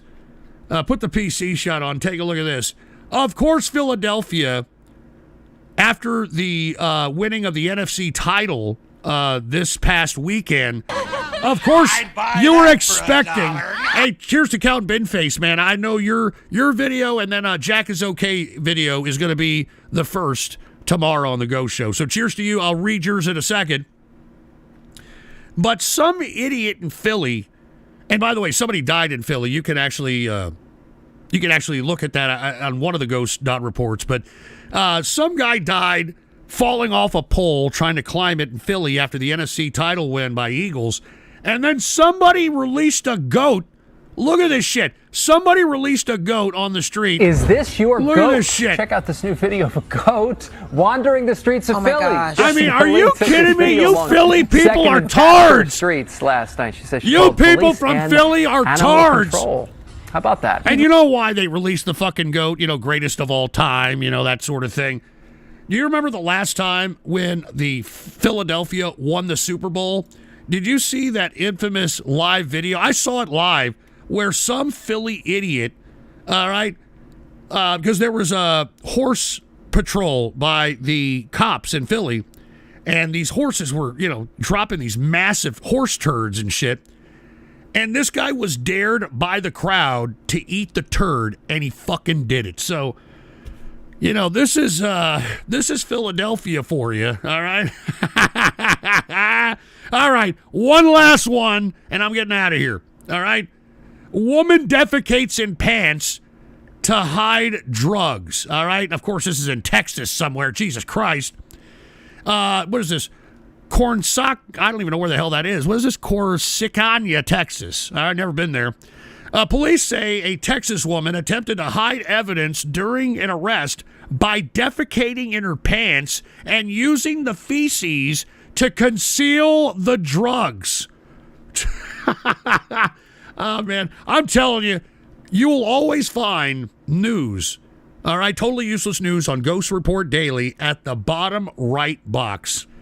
All right, FYI. And hold on, Count Binface is in the house, and he donated to buy me a coffee and said, "Oi, Ghost, you're the country full of transgendered people who shoot themselves sooner than these muzzies rape children. Also, unlike you, we aren't tariffing the EU. They're our biggest trading partner." Well, look at that, old Count Binface. I know he's pro-UK, you know, trying to show up the United States over here. Anyway, touche, Count Binface. And Kitts does a flip. Hopefully, the goat hides in a safe place where the Muslims won't sexually assault him. All right. Anyway, I think that concludes the totally useless news. Oh, you know what? One more. I'm sorry. One more. And since we were talking about Chinese, here's another one. The latest Chinese trend, covering your Adam's apple. All right? Can you believe this shit? The latest trend in China, covering your Adam's apple with, I don't even know what the fuck that is. I don't even know what you call that. All right, look at this. And of course, this is being done by some influencer in China. All right? Covering your fucking Adam's apple. I have no idea. This is out of China. All right? Totally useless news over here. The Michelle Obama method. All right. Anyway. All right, folks. Anyway, I appreciate each and every one of you for tuning in to this True Capitalist Radio broadcast, episode 735. And before I end the broadcast, I'd like to ask everybody who appreciates this type of commentary, who appreciates this kind of news, to go to buymeacoffee.com/GhostPolitics, put the PC shot on, and come kick back with us in the True Capitalist Radio chat room. I'm going to be in the True Capitalist Radio chat room right after this broadcast. I need to take a smoke and kick back. I'll be in there in about 20 or 30 minutes. And if you want to come kick back with us, just go to buymeacoffee.com/GhostPolitics and hook it up in this area to become a member. And make sure you have Discord and all that other stuff. All right, cheers to you. And Ebivore, cheers to you. I got your dono as well, Ebivore. I'd buy that for $1. Cheers to you, giving props to the Discord. So cheers to Ebivore. And Count Binface, type 1776 so I can go back in time and use Ghost to shoot Jag the Luxray. All right, we're not doing that, all right? Jesus Christ, we're not doing that. But anyway, once again, if you want to join the True Capitalist Radio member chat, come on in and more than welcome. By the way, we are now going to release a fourth card free to members. All right, ask any of the True Capitalist Radio members about the cards that we distribute for free. All right, we're going to have to pause this month a little bit. I'm going to be a little late on the next card because of a few issues with some of the members that are that have not renewed their membership. But other than that, we have the next card. It's already printed. It's ready to go. And also, we have great conversations in there. You can ask anybody who's in there. We have great conversations. I appreciate each and every one of those folks that are in there. Don't join if you're a troll. All right? It's pure, serious conversation in there. And, I mean, occasionally we'll be watching some football games in there. We watch many of football games in there. We watch other types of things. And, maybe we let loose a little bit. But it's no trolling. No internet drama, no internet blood sports, none of that crap, all right? And what are the cards? Well, the first one was of yours truly. The second card was the engineer. So, those are the cards right there. Anyway, once again, you want to become a member, just go to buymeacoffee.com/GhostPolitics. All right, it's on my website, it's on my X account, it's everywhere. All right, and go to this area right here and join us. I will be in there chatting in the next 30 minutes, all right? I want to say cheers to everybody out there who is listening. I will do a ghost show for all the trolls that are out there, and for all those that don't know, that are just tuning in, that don't know about the ghost show. It is the second show I do in the evening, typically after 8, and it lasts, till 8, 9, 10 hours thereafter. But it's purely tomfoolery, all right? It's not a serious show. That's why I have a lot of trolls that come in here and think that the True Capitalist Radio show is their fucking troll show, which it isn't. All right? It's a completely different show. So when you think of True Capitalist Radio, you think of serious, straight political dope, some financial insight, political and social commentary. All right? And when you think of the Ghost Show, think of internet tomfoolery. All right? Think of radio graffiti. Think of that sort of thing. All right? Anyway, man, I want to thank everybody for tuning in with me. If you haven't done so, all right, please add to your bookmarks and add to your favorites my official website, all right? Put the PC shot on. It is ghost.report. And look, now, ever since January 20th, and I'm going to do this every day, I'm going to be posting Ghost Report Daily, where you can go to ghost.report and you can scroll down to whatever day that you want, and you will see the news that was important and an aggregated group of links that'll keep you abreast of what the hell is going on in the world. All right?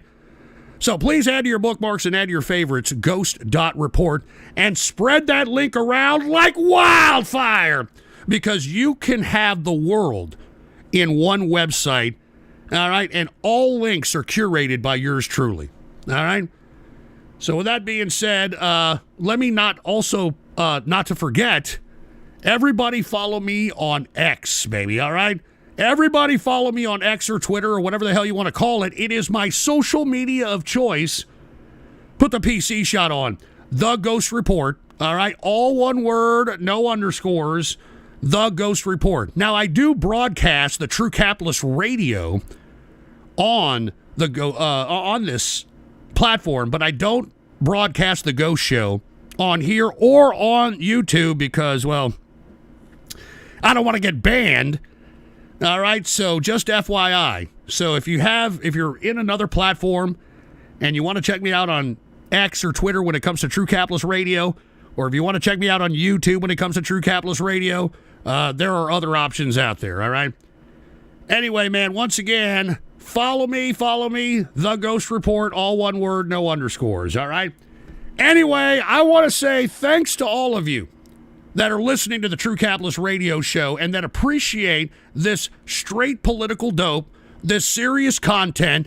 I mean, anybody who listens to this show is going to know the world in a matter of a couple of hours, all right? So that being said, I appreciate each and every one of you. I will be on tomorrow for Baller Friday for the Ghost Show, 8 p.m. Central Standard Time. bring some friends, bring some enemies. If you like laughing, you like internet tomfoolery, that is the show to listen to. The Ghost Report. Or excuse me, The Ghost Show. My bad, The Ghost Show. Anyway, until tomorrow, thank you all once again. I'm out of here.